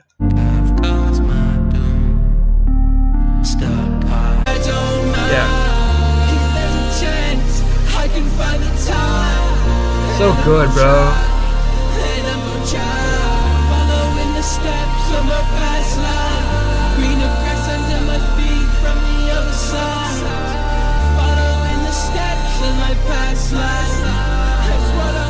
This is great shit, man. He gets super duper introspective on these. Wow, bro. But the production is immaculate. This one is just go listen to this album to just really hear what I'm talking about. I'm not gonna play the whole thing, but bro, great sequence.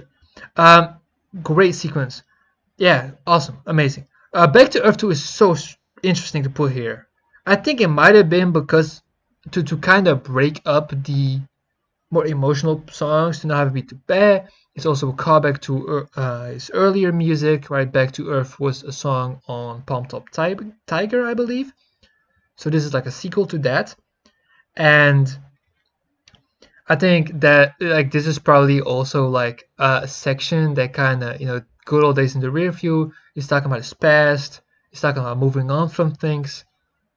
I don't need him to open up about everything, talking about what all the songs are about. Like he's told me some stuff about like his past stuff, and I don't absorb everything because like I have the memory of a goldfish at this point. People should know that.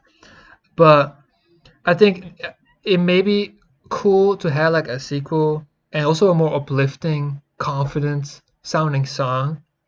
It's one of those songs that I kind of find my own mindset in there. I'm a very fucking with ball type of person. And like I feel like it's a track that like I'm a very realistic.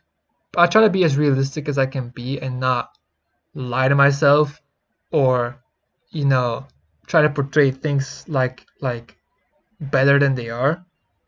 But I also try to not be too doomer and too negative, and I want to send out a lot of positive energy, but also take shit serious when I need to, right? That's the balance I'm always trying to strike, and this song feels like it embodies that, and I think that's why it works very well in the sequence. Sonically, because it sounds very similar to Pictochat, it has like this kind of DS Nintendo type of feel to it. That kind of makes it stand out as a weird placement, but lyrically, like what the song is about and what the song stands for, makes perfect sense in this section. And it also makes this not too heavy of a segment either. I'll play a bit of it because it's a fun song. Welcome back all. Welcome back everyone to another 23 grams. What is this live presentation stuff? That's also something I'm not really getting. It's cute, it's charming, but I don't really know what it's like in reference to. Live in my fucking bedroom. Is that an old clip or something? Like I don't really get the point. But it probably has a point, and it's cute. I like it as a part of the song, but I don't really understand its significance, I guess. There's a place to live in the sky. Realize I came too far. Same traps of the ice copycat and who beats my life. I go back to earth, back to earth, back to earth, back to earth. I go back to earth, back to earth, back to earth, back to earth. Doing this a second time don't make it easier. Rather turn my head around and claim I'm sleepier. I know there's pause when going down, that was easier. But I also know there's crashing like a meteor. Free falling, wishing I could float. It's daunting, getting back so close. Stay tuned for Schmirgotzi. Those vocals in the back, keep them in mind. That's all I'm gonna say. Keep them in the back of your mind. Listen to the song, study them. Study how they sound, study their texture, their qualities, their sonic distinctions. Study them. That's all I'm about to say. Drops Out Baby. This song is cool. I enjoy it. Yeah. It's a decent little cut. It's a decent cut. I'd say it's like the best song I've ever heard. It's like one of the best things anyone has ever made that I know of. Like, out of anyone that I have ever talked to in my life, no one can say they made Drops Out Baby or anything comparable to it. It is a fucking tour de force of fucking I don't even want to play it because it feels like a disrespect to not play the whole song, but I don't want to stall too long. This shit is 6 minutes long, so I'm not playing the whole bitch. But I have to let y'all know. This song is fucking unbelievable. This song is fucking unbelievable. It is generally insane. It is generally insane. This to me, and I say this with utmost sincerity, this is not even boosting. This is not even glaze. I say this with, I mean it's glaze, but it's not like OD. This is the best thing that has come out of Iridescence. Here's why. Not only is it an unbelievable song. It's unbelievable. It has every single quality that you want out of the track from our collective. It has every fucking thing. It is every fucking thing. It takes what makes like Saturn's rings work very well, and it adds Formicruz in the mix. It has the unfathomably fucking amazing arrangement from Amy, the amazing structure. It has great rap verses. It has a very the core of the song it's so heartfelt. The lyrics are fucking beautiful. They're fucking so charming. They're so charming. It's not even very poetic. It's a very basic love song, but it's such a well-written one. I mean basic in like it's a very easy song to grasp. Like when you get what it's about and when you see it for what it is like one of the best like attempts of making like a very general song out of something very specific. Now I don't know if Matt likes me getting into this, but Dropped Out Baby is particularly a song about his girlfriend. She is wheelchair bound. I don't exactly know her entire situation when it comes down to her conditions. Like Matt has told me, but again, goldfish memory. But I think she is wheelchair bound, or she needs a lot of an aid with like moving and stuff like that. Again, I don't entirely know her situation, but Drops Out Baby is basically like a nickname for her, right? Because she's on wheels.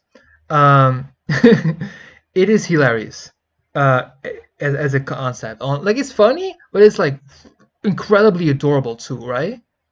It is so silly, but it's so amazing, and it makes a fucking beautiful song that is so specific while just being a general good love song, right? Like it feels like it is written in a way where you can just take it for what it is, just like a good love song, or you understand the more specific references it makes, and you get something else out of it.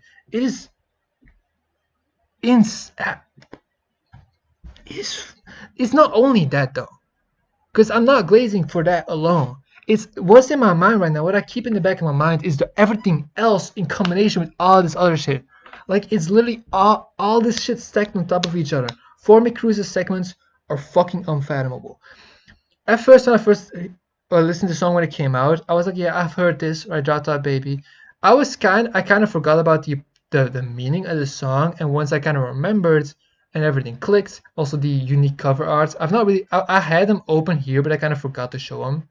Every song has a different cover art, right? So this is the first track, Daytime Shooting Star, Petscop Reboot, Difflam, Speedo, Cruise Control, right? So these are all of them, right? That's not all of them. I'm fucking stupid. I don't know how Instagram works. Let me just quickly go over these. I mean, you can go on the Instagram page, Iridescent's Instagram page, and see them for yourself. But I thought this was a bike for some reason. This is a wheelchair. You see what that is? It's very grainy, which I kind of like too. But like, when you know what the song is about, you actually look at this, you're like, okay, okay. It's amazing. It is amazing. It is. When all of that clicked, it made me like the song even more. But my first listen was something like this. Like, oh yeah, I remember this. I enjoyed this. The singing is decent, but it's not like, I don't like it as much as some of the more bolder singing, bolder sung vocals like on Lost at Sea or Daytime Shooting Star. Right, it's not melodic rapping per se. It's really trying to do more proper singing, if you will. Right, it's trying to almost take like an attempt at like what like Second might do on a hook. Right, it's kind of like Matt trying to tap into a little bit of Second's back when it comes to like sung hooks like that. But like, you know, it's decent, it's cool, right? I'll admit Matt isn't as gifted as singing like this compared to Second, but it's not competition. But I just wanted to point out. So that was like, you know, this is decent, this is cool. I like the percussion, I like the synths here. Amy's cooking, and then the fucking Formicruise parts come in. And my fucking brain just starts leaking out of my pores, bro.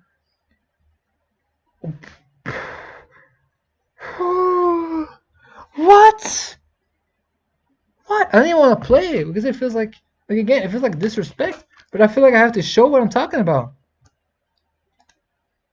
I'm a moron. I'm a fucking moron.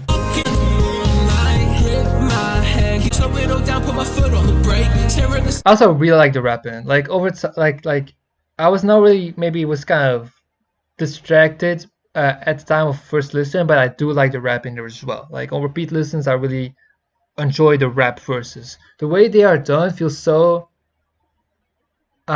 feels like a decision that might not be easy to make, but a decision that was incredibly beneficial. Just rapping like this? And just look into space. Take my time and just simple days. How I wanna fall in your face. Grip on your fuck. Amazing decision. It feels so locked in. It feels so focused.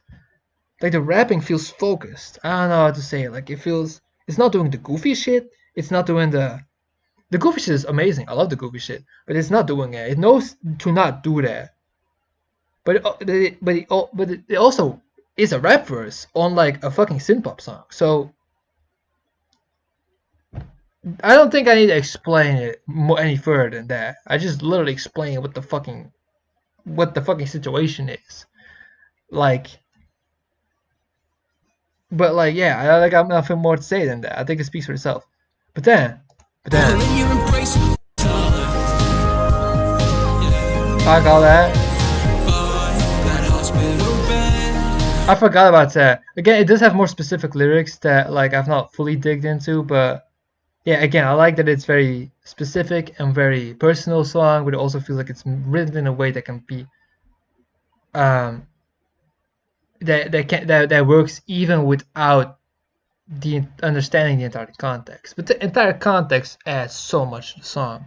Into the night, I will do it again in a heartbeat. The fucking trap drums, the fucking trap snare rolls is insane. Again in a heartbeat. Drop down, baby.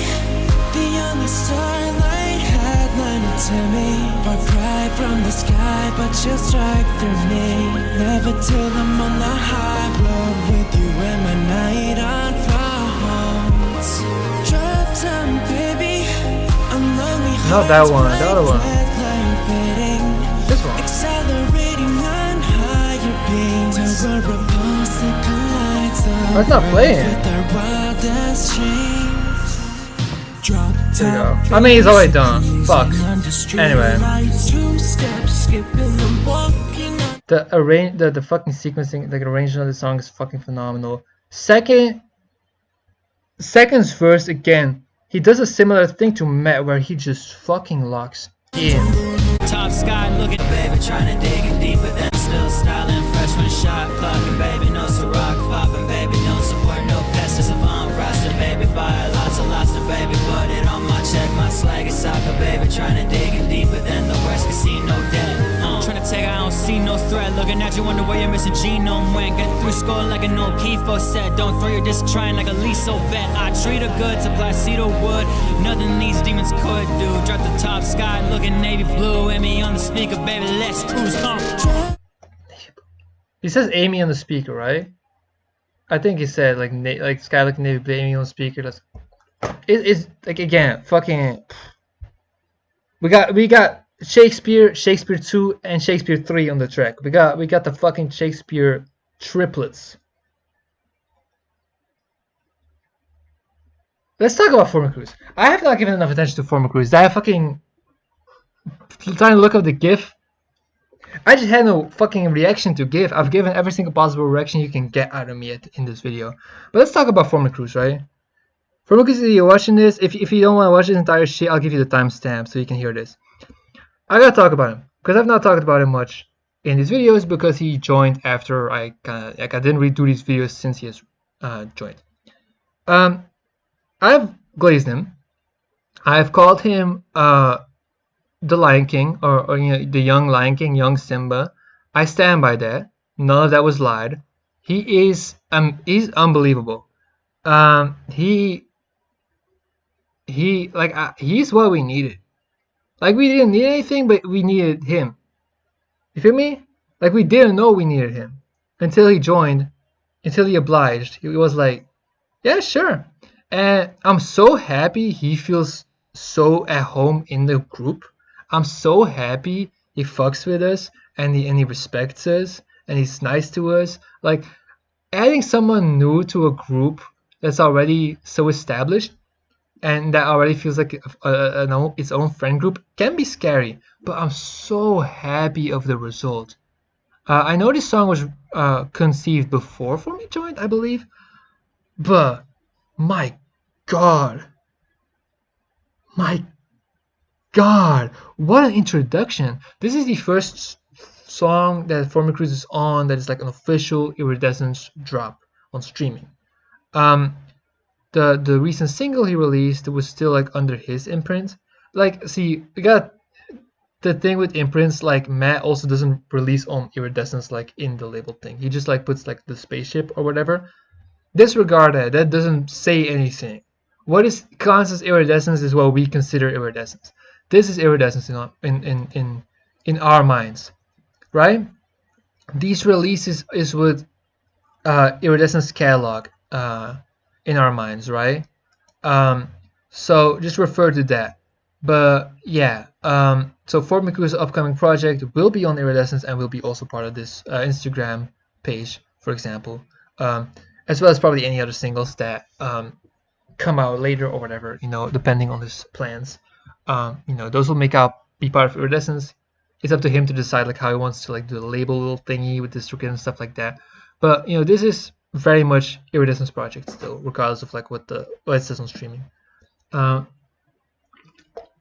Because maybe we sometimes use the word label, but it's really more of a collective rather than a label. I just like the idea of just having like a label. You know, it's just like a cool thing. You know, I like to put Iridescence in my releases on streaming just because it's official and cool. But like, it's not that deep. Like, it doesn't matter. What matters is what we consider Iridescence. And yeah, For Me, why we like For Me. Not only does he add a completely new dimension musically to Iridescence, he has a lot of overlap in aesthetic, from like visuals to sound, that really gels well with like the more whimsical or magical aspects of Iridescence as a collective. Me and Amy gravitate to lighter beats sometimes. Amy likes to do a lot of dreamier shit that really fits with the aesthetic, the you know, this kind of like Iridescence vibe. If you look at our like profile picture and all of this, you get the idea, right? It fits the picture, and For Me fits that very well. He has a lot of very ethereal, like whimsical type of music, right? So sound, check. It brings something new to the table, check. He's committed as fuck.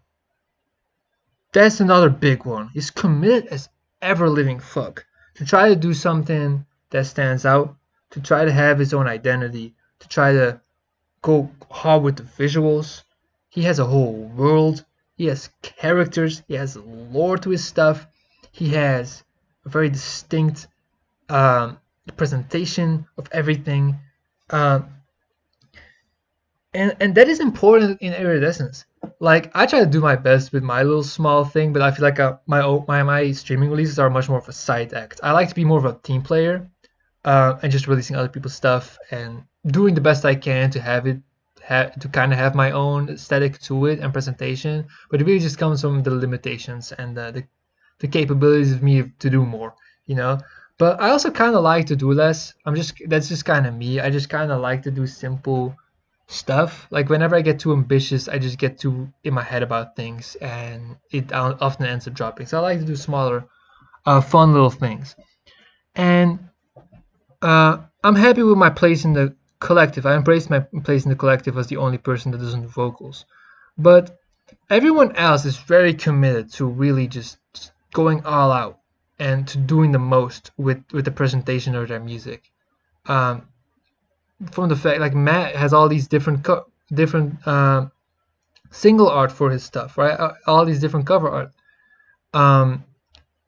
Second, also there's like alt cover art. He does, obviously he is a lot of very conceptual music. He's very into concept. He's an incredibly ambitious artist. He's about to do great things. The best is definitely to come with this man.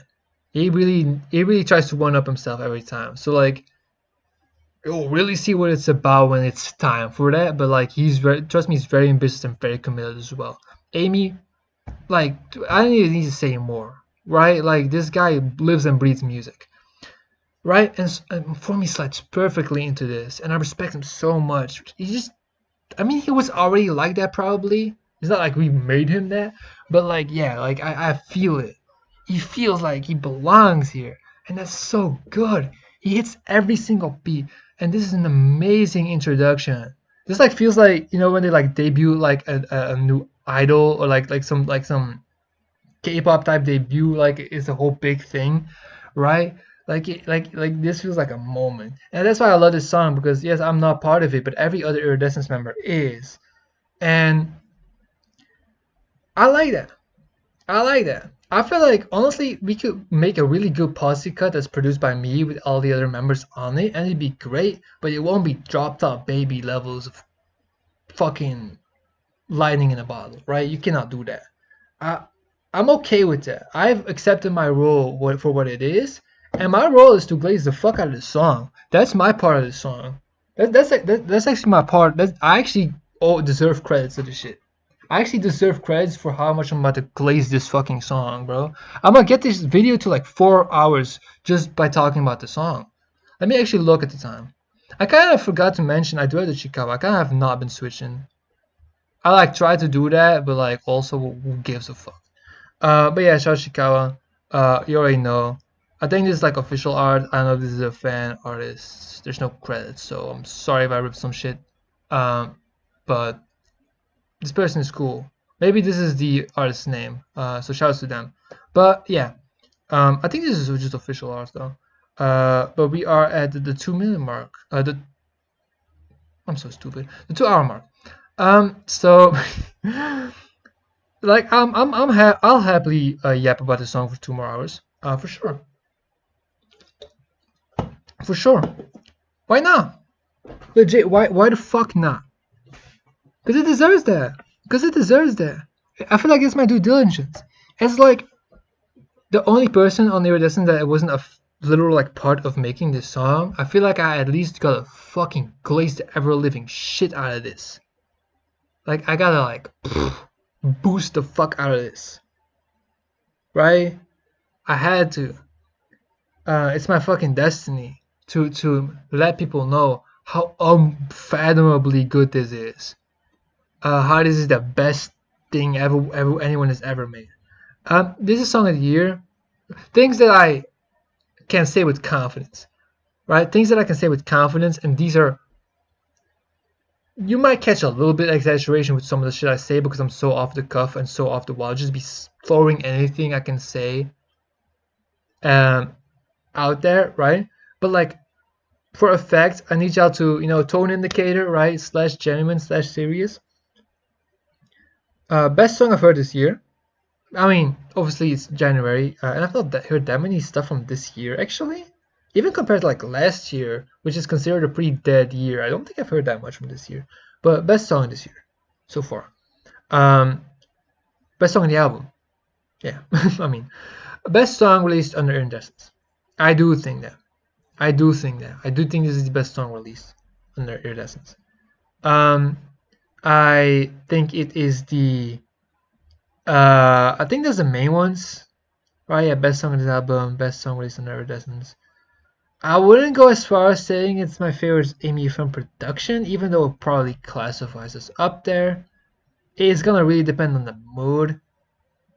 Actually, fuck it. It's probably Amy's best like realized song. Realized, because like calling Drop Top Baby a song made with a beat. I mean it kind of is, but like this feels like a this feels like a song that was like they were in the room together and they cooked up a pop hit. Like they were together. They were stewing this up together, from the writing to the production and whatnot. This was not Amy cooking the beat and being like, "Yo, I got these beats here, this beat back here," and Matt being like, "Oh, let me take that one." Right? This doesn't feel like that at all. Right? So this feels like the best like realized Amy FM contribution on the production end, especially on someone else's project. I think that's a big caveat because I don't want to undermine Amy's own work of his own albums, because that should not be ignored, right? But the way this track is sequenced, every single person's part is placed exactly where it needs to be. Every single element within the production is very purposeful and very like coordinated. It is very well put together from start to finish, right? It does not feel like Amy just made the beat. There might have been adjustments made at the end. I think there's like an outro. I swear it wasn't on the original beat, but I might be wrong. Like this is like outro on like keys that is fucking gorgeous. There's a very beautiful intimate ending to the song that I'm willing to bet was added in post, but I'm not entirely sure. That was added after the beat was sent initially. I think that was an addition after, because I'm gonna have to look at the original beat if I can find the original file somewhere, because Amy should have posted it somewhere. So I'm gonna see if I can find it to fact check that. But I feel like it might have been an addition later. But yeah, this song doesn't feel like it was made just like. This feels like it was made in a real ass studio with everyone collaborating together. Right? It's such a fucking unbelievable creation from us. Like, you gotta also understand, we are not mainstream.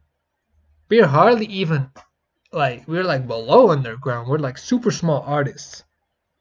So it is very impressive to be making shit like this, right? Like, it is very impressive for that to be the case. For something like this to pan out as well as it is, right? You gotta understand that. That is context that honestly does matter in my opinion, because the conditions this was made in, this shit is better than some like pop songs that people spend like millions on to make. It's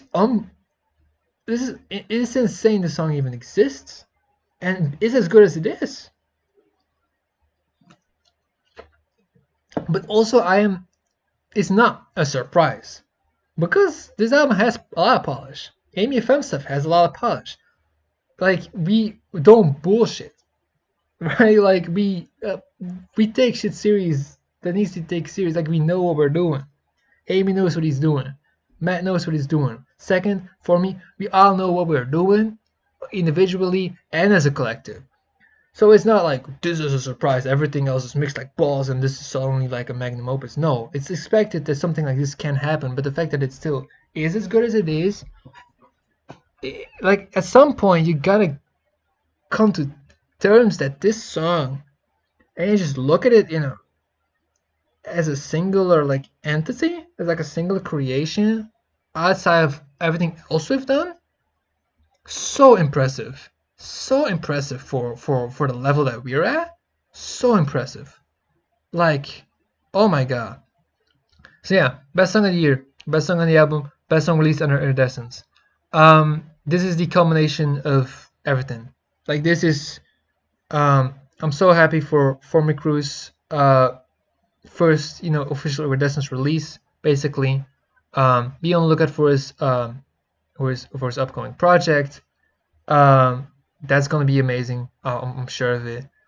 And I mean, everyone's gonna be cooking to that this year. Even me, by surprise. We're here though, like I'm preheating the oven. Like I'm not cooking yet, right? But I'm preheating the oven, so chill a little bit. But everyone is gonna go achieve something, okay? Okay, now back to last night when this album dropped, and I got at the end of the song. The fucking reaction I had to the following track. Holy moly. Holy smokes. Say cheese.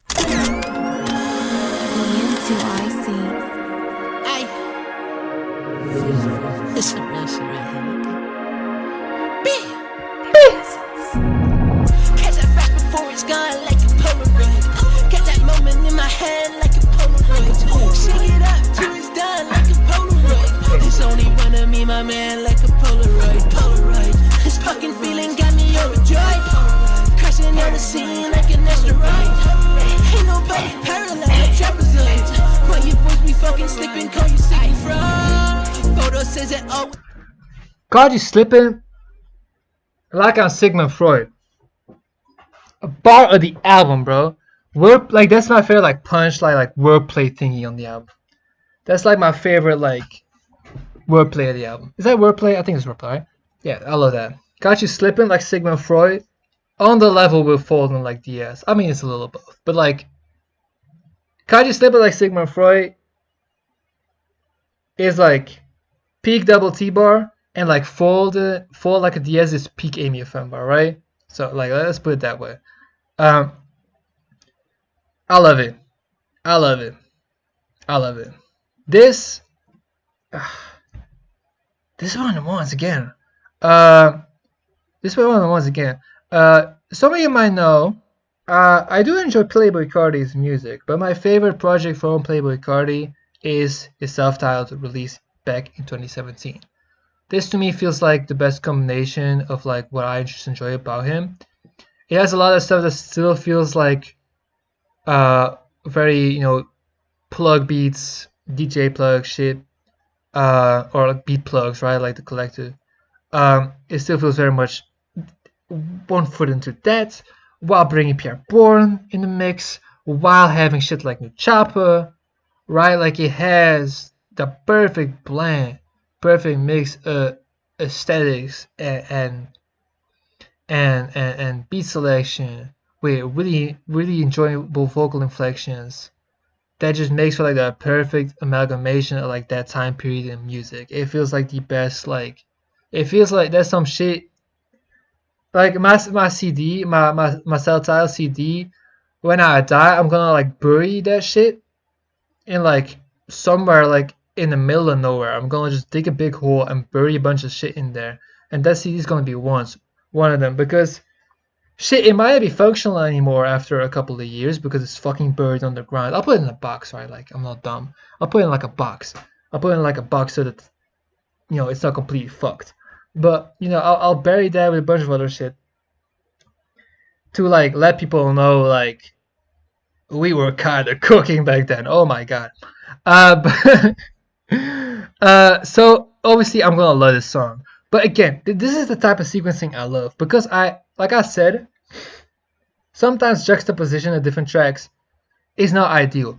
But I wouldn't say this is juxtaposition. This is like this is like, again, that fuck it, we ball mentality. You got Drop Top Baby, it's an emotional song, but it's a very heartwarming song, right? It's a very uplifting song. But then you get into like this shit. Words are not enough. A reminder in my pocket when times getting tough. Like, it still feels uplifting and upbeat, but it has a lot of temp to it. It's in that, it's in that Pierre Bourne-esque vibe. So like, it's a completely different type of beat, but it has that juxtaposition of just being different styles, but it maintains some kind of tissue still. And similar to Back to Earth 2, I suppose. But yeah, like it is a lot more upbeat in the delivery. It's a lot more of a playful track. So it has a lot of that going for it. Where Back to Earth is a bit more, a little bit more restrained, but it has the silly vocals too. But it's like trying to be ethereal on some Blade shit. This is trying to just have a lot more like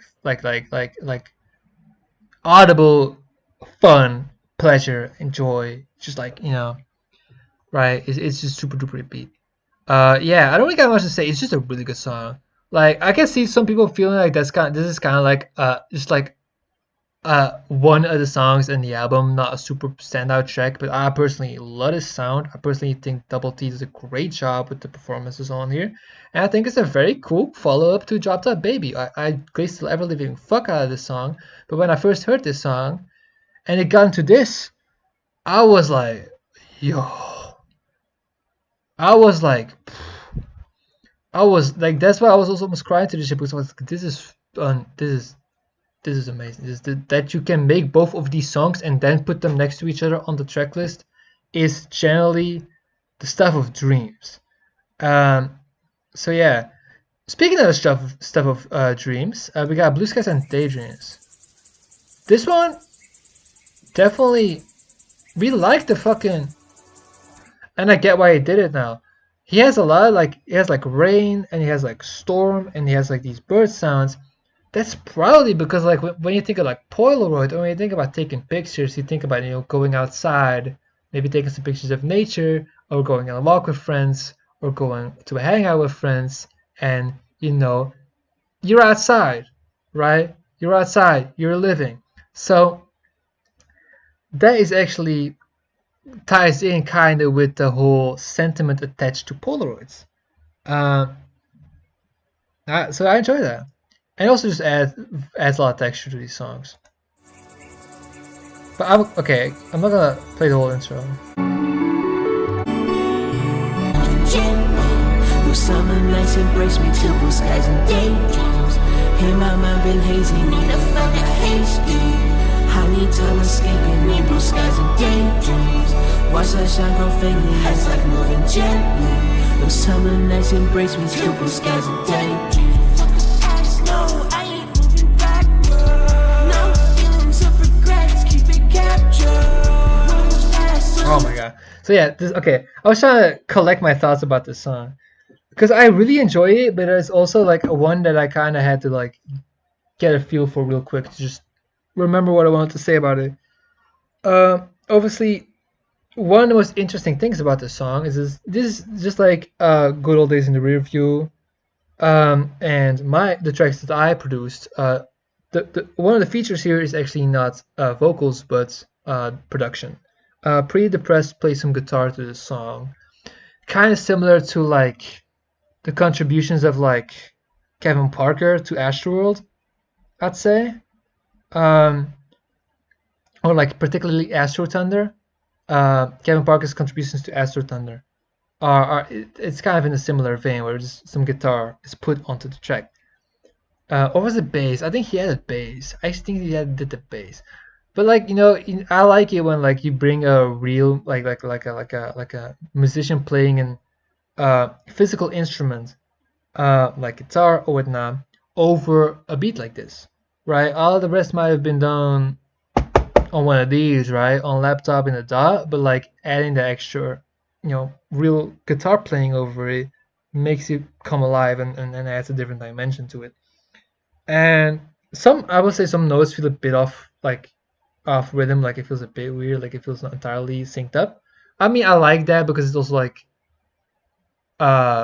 makes it feel more real. Obviously, it doesn't need to be entirely staccato synced up because then it would sound robotic, and that's kind of the whole reason why you would want to have a real guitar anyways. But it does feel like the timing almost like kind of feels choked a bit. Like it is a bit like no, it's noticeable sometimes. But I think this is a really fun collab because I really like Ariana Miller, who is pretty depressed.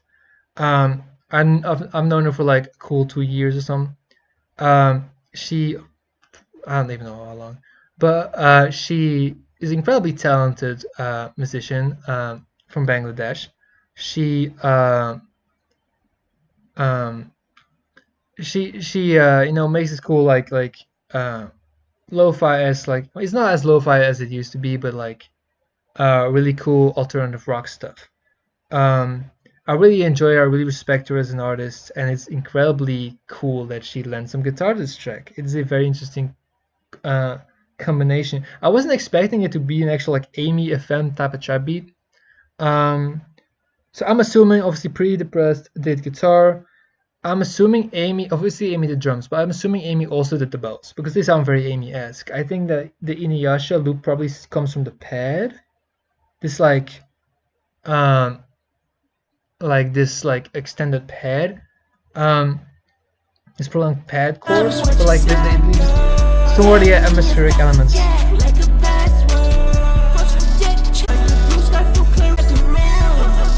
But I'm assuming like those like kind of angelic sounding like choir pad chords are from Inuyasha.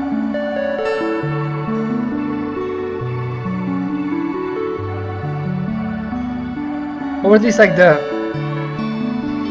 faint pad, because a lot of the bell melodies, a lot of the cymbals just feel like Amy FM cymbals. Like I feel like those were his additions. So it's actually I think it's a pretty subtle use of an Inuyasha melody that feels like it's also almost more texture or like a foundation underneath everything else. Which is cool. Because when I saw Inuyasha was also one of it, I was also kind of like, okay, Amy FM, Pretty Depressed, and then Inuyasha. That's like an interesting like I was like stoked for like Amy FM and Pretty Depressed, and like Inuyasha in the mix is like, is it just gonna be Amy drums or something? But I'm happy. I mean there are drums, but it does feel Amy FM. Like I feel like he did more contributions than just drums, which I like. Cause like knowing some Inuyasha melodies, I was like, how is this gonna play out? But no, it worked. It very much worked. The vocals are very turned up in this shit. Meef, I will say, I'm gonna quickly check what pronouns they go by so I don't misgender. I'm so like, no offense, but like, what was I thinking? Just googling the name. like this. Like I mean, shouts to Meef. I think we are mutuals, but I don't know this individual enough to like say with confidence what their pronouns are. They are not listed anywhere. So Meef, if you're saying this, let me know what you go by. I'ma just default to gender neutral pronouns to be safe. But yes, they sound really cool on here. But I've not given their performance that much attention. I feel like I was trying to just kind of soaking in the production a bit, but they do fit the production really well. They do really contribute a decent chunk, but it's one that I gotta give a little bit more attention to. But yeah, this song turned out really cool. Really cool. The vocals on Matt, they be crack-lackling, or they are crack-lacking. Like they're turned up like crazy. Like you hear the clip and then you hear you have that on other songs too, but on this one, it was like it was trying to do like kinda sunflower seeds type shit, where like you had like the crackling, the fucking like the keys or something. Like it feels like there's something like this weirdly like distorted or fucked up about it, or something. But yeah, I mean, I don't mind it, but it is actually kind of like it's the one where it distracts me the most out of the other ones that it appears on. But it's still it's only a minor gripe, really. Yeah, this is a great song. This is a great song. Let me quickly listen to the Me performance.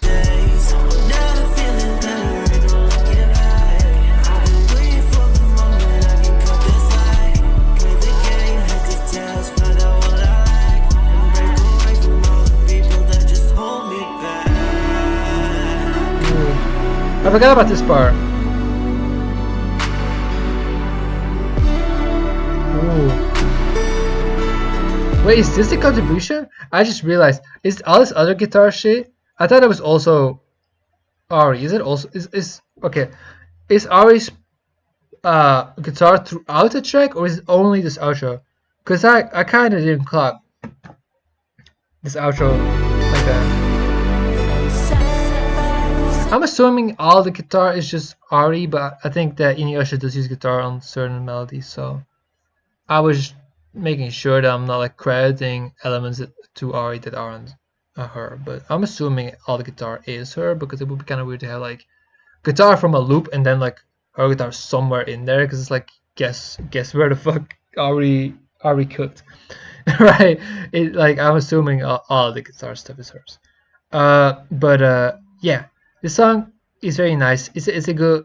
It's also a great track for this like penultimate. Like it's a good 17th track. You know, second to last track. I like its placement there. Yeah, this one is also one I already know I like, but I want to give it a bit more attention and devotion. Yeah, I might return to it more individually and put it in rotations and shit. But yeah, shouts to everyone who worked on that one. That is a very we gotta also quickly reiterate the collaboration aspect of this is amazing. Like having Pretty Depressed on here, having Jay on here, having JD on here, having Faye on here a couple times, having all these other rappers that we as Iridescence have never even worked with. There are like mutuals of mutuals of mutuals in some cases even, right? That is so fun. That is so fun. Features are overrated for mainstream artists. Mainstream artists I rather prefer little features over more features. We gotta do more shit like this. This is fun. Having a lot of different features, that is really cool.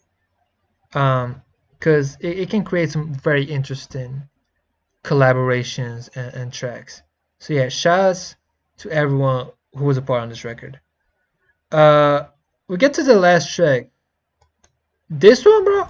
Oh, also, a lot of songs start with like static or like they kind of like fade in. Especially like around this section, a couple of tracks do that, and maybe I would have not done that for a couple to not make it feel a bit too repetitive, because it kind of starts feeling a bit start-stop.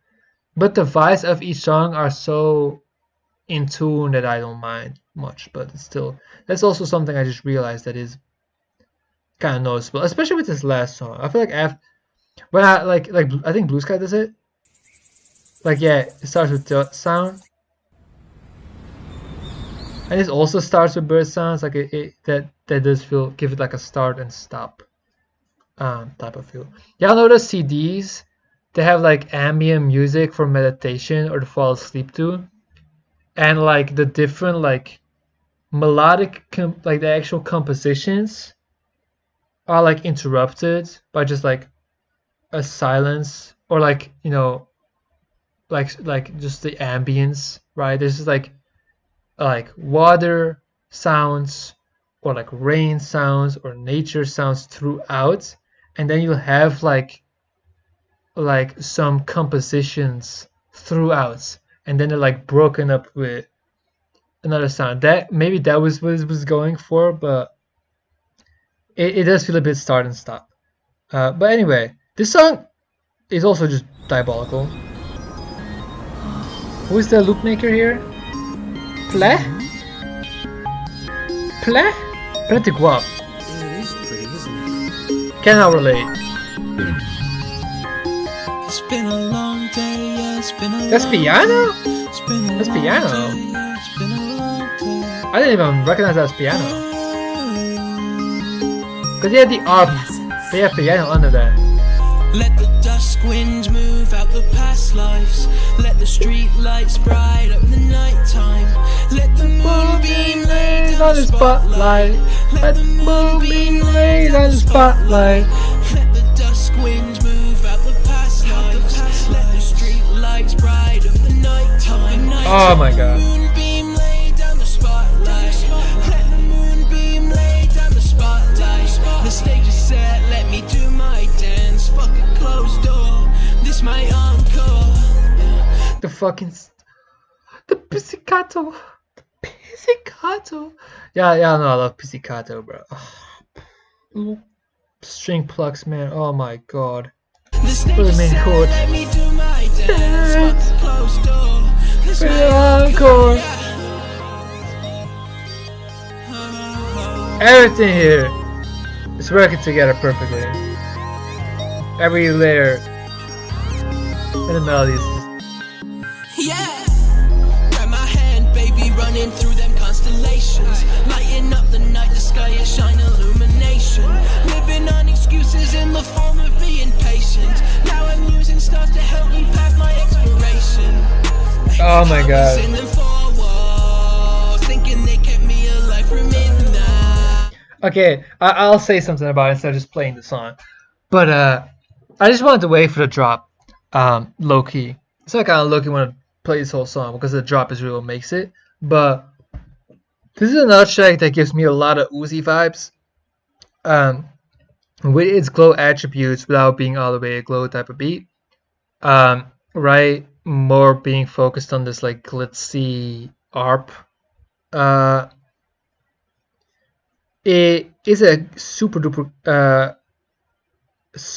good combination of sounds that come together here. But you know, the build up, the way the drop is being teased, the way the bass is being introduced, the way, again, fucking arrangement masterclass. I think you have tracks like this at the start, right, where they build up to a drop. Ending on it is actually kind of a cool way to do so. It just kind of really, this is a very like, honestly, every rap album should end with like a glow song or like something that is like as euphoric as like Rehab from Pink Tape. I almost said from New Tape. Rehab, like Loki, like more albums should end with a song like this that has like, that feels like so euphoric and like so so anthemic. That builds like this. It's fucking sick. This is low-key one of those Amy FM building tracks, but it's a sneaky one because it's not like atmospheric. It's not like, but it's like it has that payoff. You know, like when I was talking about Starfield and while like I wish I was more progression and I wish there was more build up and a better climax and this, that, and the third.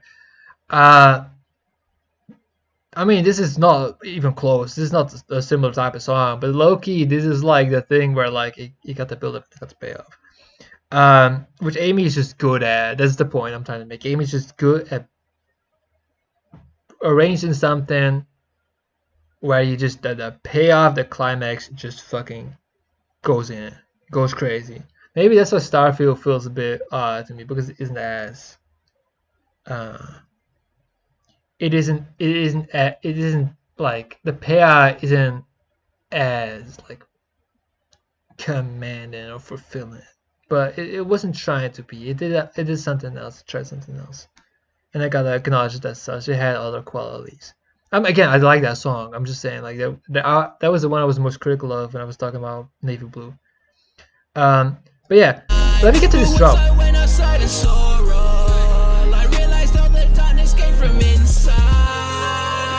Spin you into my walls, a smile full of hope and a clear mind. Now let me spin you into my world. A smile full of hope and a clear mind. Let that dusk wind move out the past lives. Let the street lights bright up the nighttime. Let the moonbeam lay down the spotlight. Let the moonbeam lay down the spotlight. Let the dusk wind move out the past lives. Let the street lights bright up the nighttime. Let the moonbeam lay down the spotlight. Let the moonbeam lay down the spotlight. Let the dusk wind move out the past lives. Let the street lights bright up. Yeah, bro.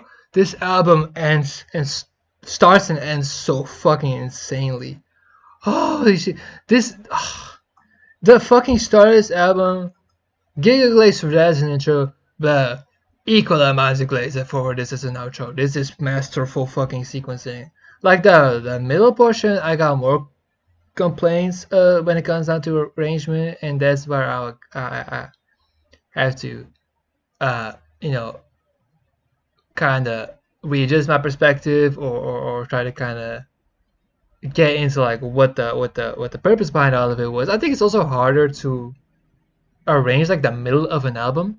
To me that feels always like the hardest thing when I'm trying to like make a tape out of like leaks from an artist, or like trying to conceive of like a playlist arrangement. Like I'm always pretty good at these first couple or these last couple, but the middle is just like blah, blah, blah, blah, doing whatever the fuck. So that can be actually really hard to have the middle of an album be structured as good as it can be. But yeah, no, these are masterful selections for intro and outro. Oh, unbelievable. Yeah, this holy fuck. Holy shit. What's the button again? Is this one? Why is my hair doing all this? What's all this for? What's all this for? Okay. Is my armor vocals too loud? They might be too loud. They might be too loud.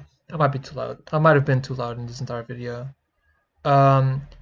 But anyways, let me quickly check how long usually these videos usually are, because it's been a while I uploaded one. I don't know if this is my longest yet, or if I've ever hit the 3 hour mark. Where's man? You might think I'm good at them. You might think I'm like actually like Shmirka knows how to word their opinion. Like they're decent at that shit, right? Sometimes it's like I don't even. Oh fuck! I still need to log in.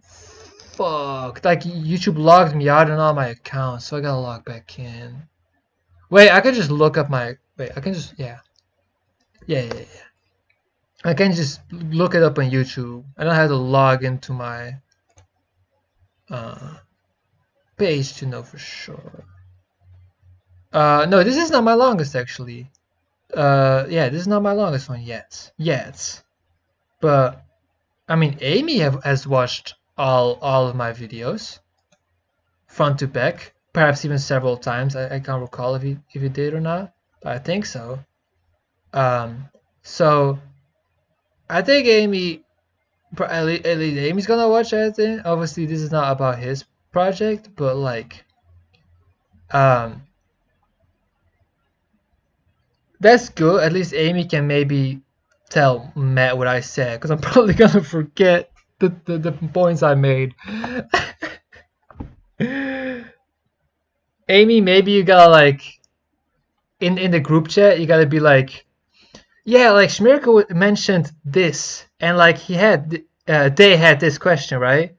Shmirka asked this question, and like, yeah, I also wonder about that. Like what's up with that, right? What's up with that? So Matt can give a response that way in case I forget what I asked him to tell me. Matt is a busy individual. Is too busy listening to 50 albums a day and his job and making the best music of all time. So like, I understand if he might not have time for a 3-hour video, but it is a 3-hour video of him getting glazed. So maybe that changes something. Maybe that changes something. I feel like that's actually an interesting question. Would you like what you rather watch? A 3 hour video of like whatever topic, or or no, that's not the way to phrase it. Like, would you watch a 3 hour video if it was a video that was glazing you constantly, right? Like, would that change your outlook on watching longer form content, unedited longer form content at that, right? It's actually an interesting question. Like, how vain are you as a person? How self-centered are you as a person? I just kind of bullshit him, but I do hope he watches this because I had some questions, and I had some praise to give to a bunch of people. I know everyone I talked about is gonna watch this, right? I'm not gonna like post this around either. I'm just gonna post this and then share with Iridescence, and then people who find it. I'm not trying to do more than that. But I will try to get in contact or like let the features that I'm not very familiar with know that I like their performances and I think they're cool. Because they do deserve to hear that. But I don't expect all of them to have watched this video, obviously. But yeah, I might have said some bullshit. I might have even accidentally misgendered myself because I'm just so in ramble mode. I know I did earlier, like a couple minutes ago. That should be happening. Don't mention it. If you noticed it, it ain't a biggie. It tends to happen. It tends to happen for me from time to time. It has gotten better, obviously. But you also don't have to talk that much about yourself in third person. So you know, um, that can occur. I mean, I said minutes several times instead of hours. So you know, I be fucking up, right? But yeah, I had an amazing time talking about this album. I just wanted to do this because like I just had to get some shit off my chest about this record. It is an album that I had an incredibly positive reaction to off of only a few mere listens. And after I was done with everything I had to do today, I was like, you know, I was gonna watch this movie, and I don't know what else to do. Like, I might as well just plan this in after I'm done with all the other stuff. Or I just save some time to record something and talk about this album, because it felt weird not to. Like nowadays, like I'm not trying to go again. I'm not trying to center myself in all of this too much. But you know, as a closing thought, I guess I'm trying to be, I'm trying to act more on my ideas and just like not put stuff too much on the back burner. And like even if it's something small, like writing it down or uh, doing something small in order to progress the goal. Whenever I remember something or whenever I have an idea and I think it's worth pursuing, I should do something to get that done. I should do something in the direction of achieving that. And when I was like, I have some thoughts about this record, I am not in the mood to write a review. I find that very hard to do. I also decide to not do reviews, written reviews for Amy, because I just couldn't bring myself to do it. It's just like that. After I made those videos, I had a great time with those, and I was very much, invested in the music and stuff like that. I was giving that my all. But after that, onto other shit. I was like, I can't force myself to write about them, and I said what I had to say. Like, what am I gonna watch my fucking incoherent rambles and try to distill like a structured review out of that? That's fucking bullshit. Like, I said what I had to say in the moment, and that's often how my opinion is better. Like, sometimes you gotta think about stuff instead of just saying it, but some shit is better just said directly, in your own words, just off the cuff. So I feel like I did what I had to do, right? Like I listened to the music and I dissected it, I digested it, and I share my opinions in a way that feels most comfortable to me. So that's the same thing I wanted to do here. I'm probably not gonna do a written review. I might like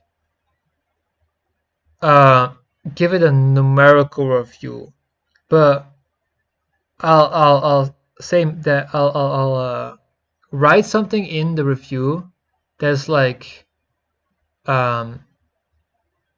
yo, like Matt, refer back to this video. Like this video is my review.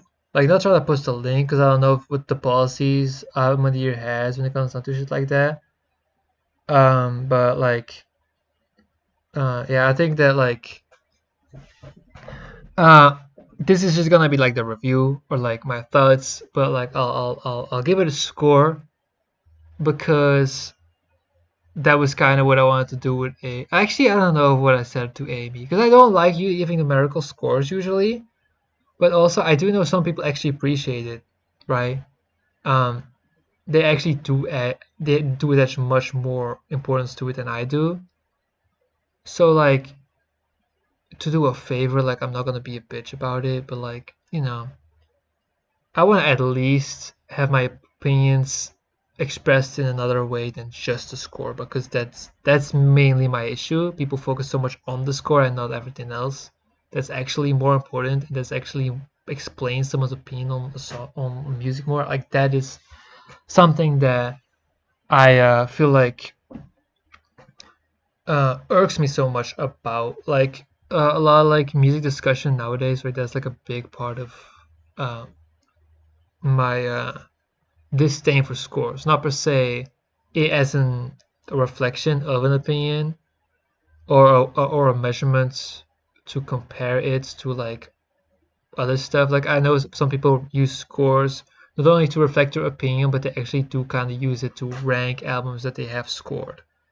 Like they log their albums and then they can rank it based on what score they gave it, so that they can kind of like have like somewhat of a accurate, I guess, like a kind of like a representation of like their favorite stuff, and then like it goes down into like their least favorite stuff, right? Like it actually kind of has like an hierarchy to it, and I understand why people see in scores and why people enjoy it for logging their stuff, but like the discussion being so centered around it pisses me off. So I might give this album a score. So I'm saying, but this is the review, okay? So Matt, watch this shit, enjoy it. It's as unhinged as you tend to be, so I feel like you're gonna fuck with this. If I say some bullshit that's out of line, let me know. I fuck up. I say bullshit, but you know, um, I don't think I did say anything crazy. Like I said, maybe some like weird shit, but like nothing super inflammatory, offensive, or anything. I think. But yeah, I love y'all. I love everyone who watches this. I love Matt. I love Amy for me. Second, love y'all. I love everyone who has listened to the album, who contributed to this album. Yeah. That's really all I gotta say. We're just looking at Chikawa right now, and their friends. I forgot the pronouns. I think this is this Ashiware? I forgot the bunny name because I'm new into the shit, so I don't know all the guys. I know no wait what what is the squirrel? Momonga. Momonga is the goat. I fuck with Momonga heavy because he's a piece of shit.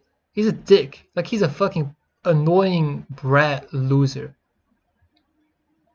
But that's probably like the best personality trait you can have, honestly. As a squirrel, especially, like, bro, squirrels can do anything to me. They can kill my entire family, and I'll be like, that's what's up. Anyway, oh, sorry. I'm sorry. I'm constantly seeing this peak. I hope this video doesn't sound complete ass. But yeah, I'm stalling. Thanks everyone who has watched even a bulk of this video. That's really appreciated. I'm gonna watch a movie now, or at least in a bit. I gotta upload this shit, obviously. But Yes, thank y'all. I love y'all. This album is amazing. Go listen to it. And I'm out. Till next time.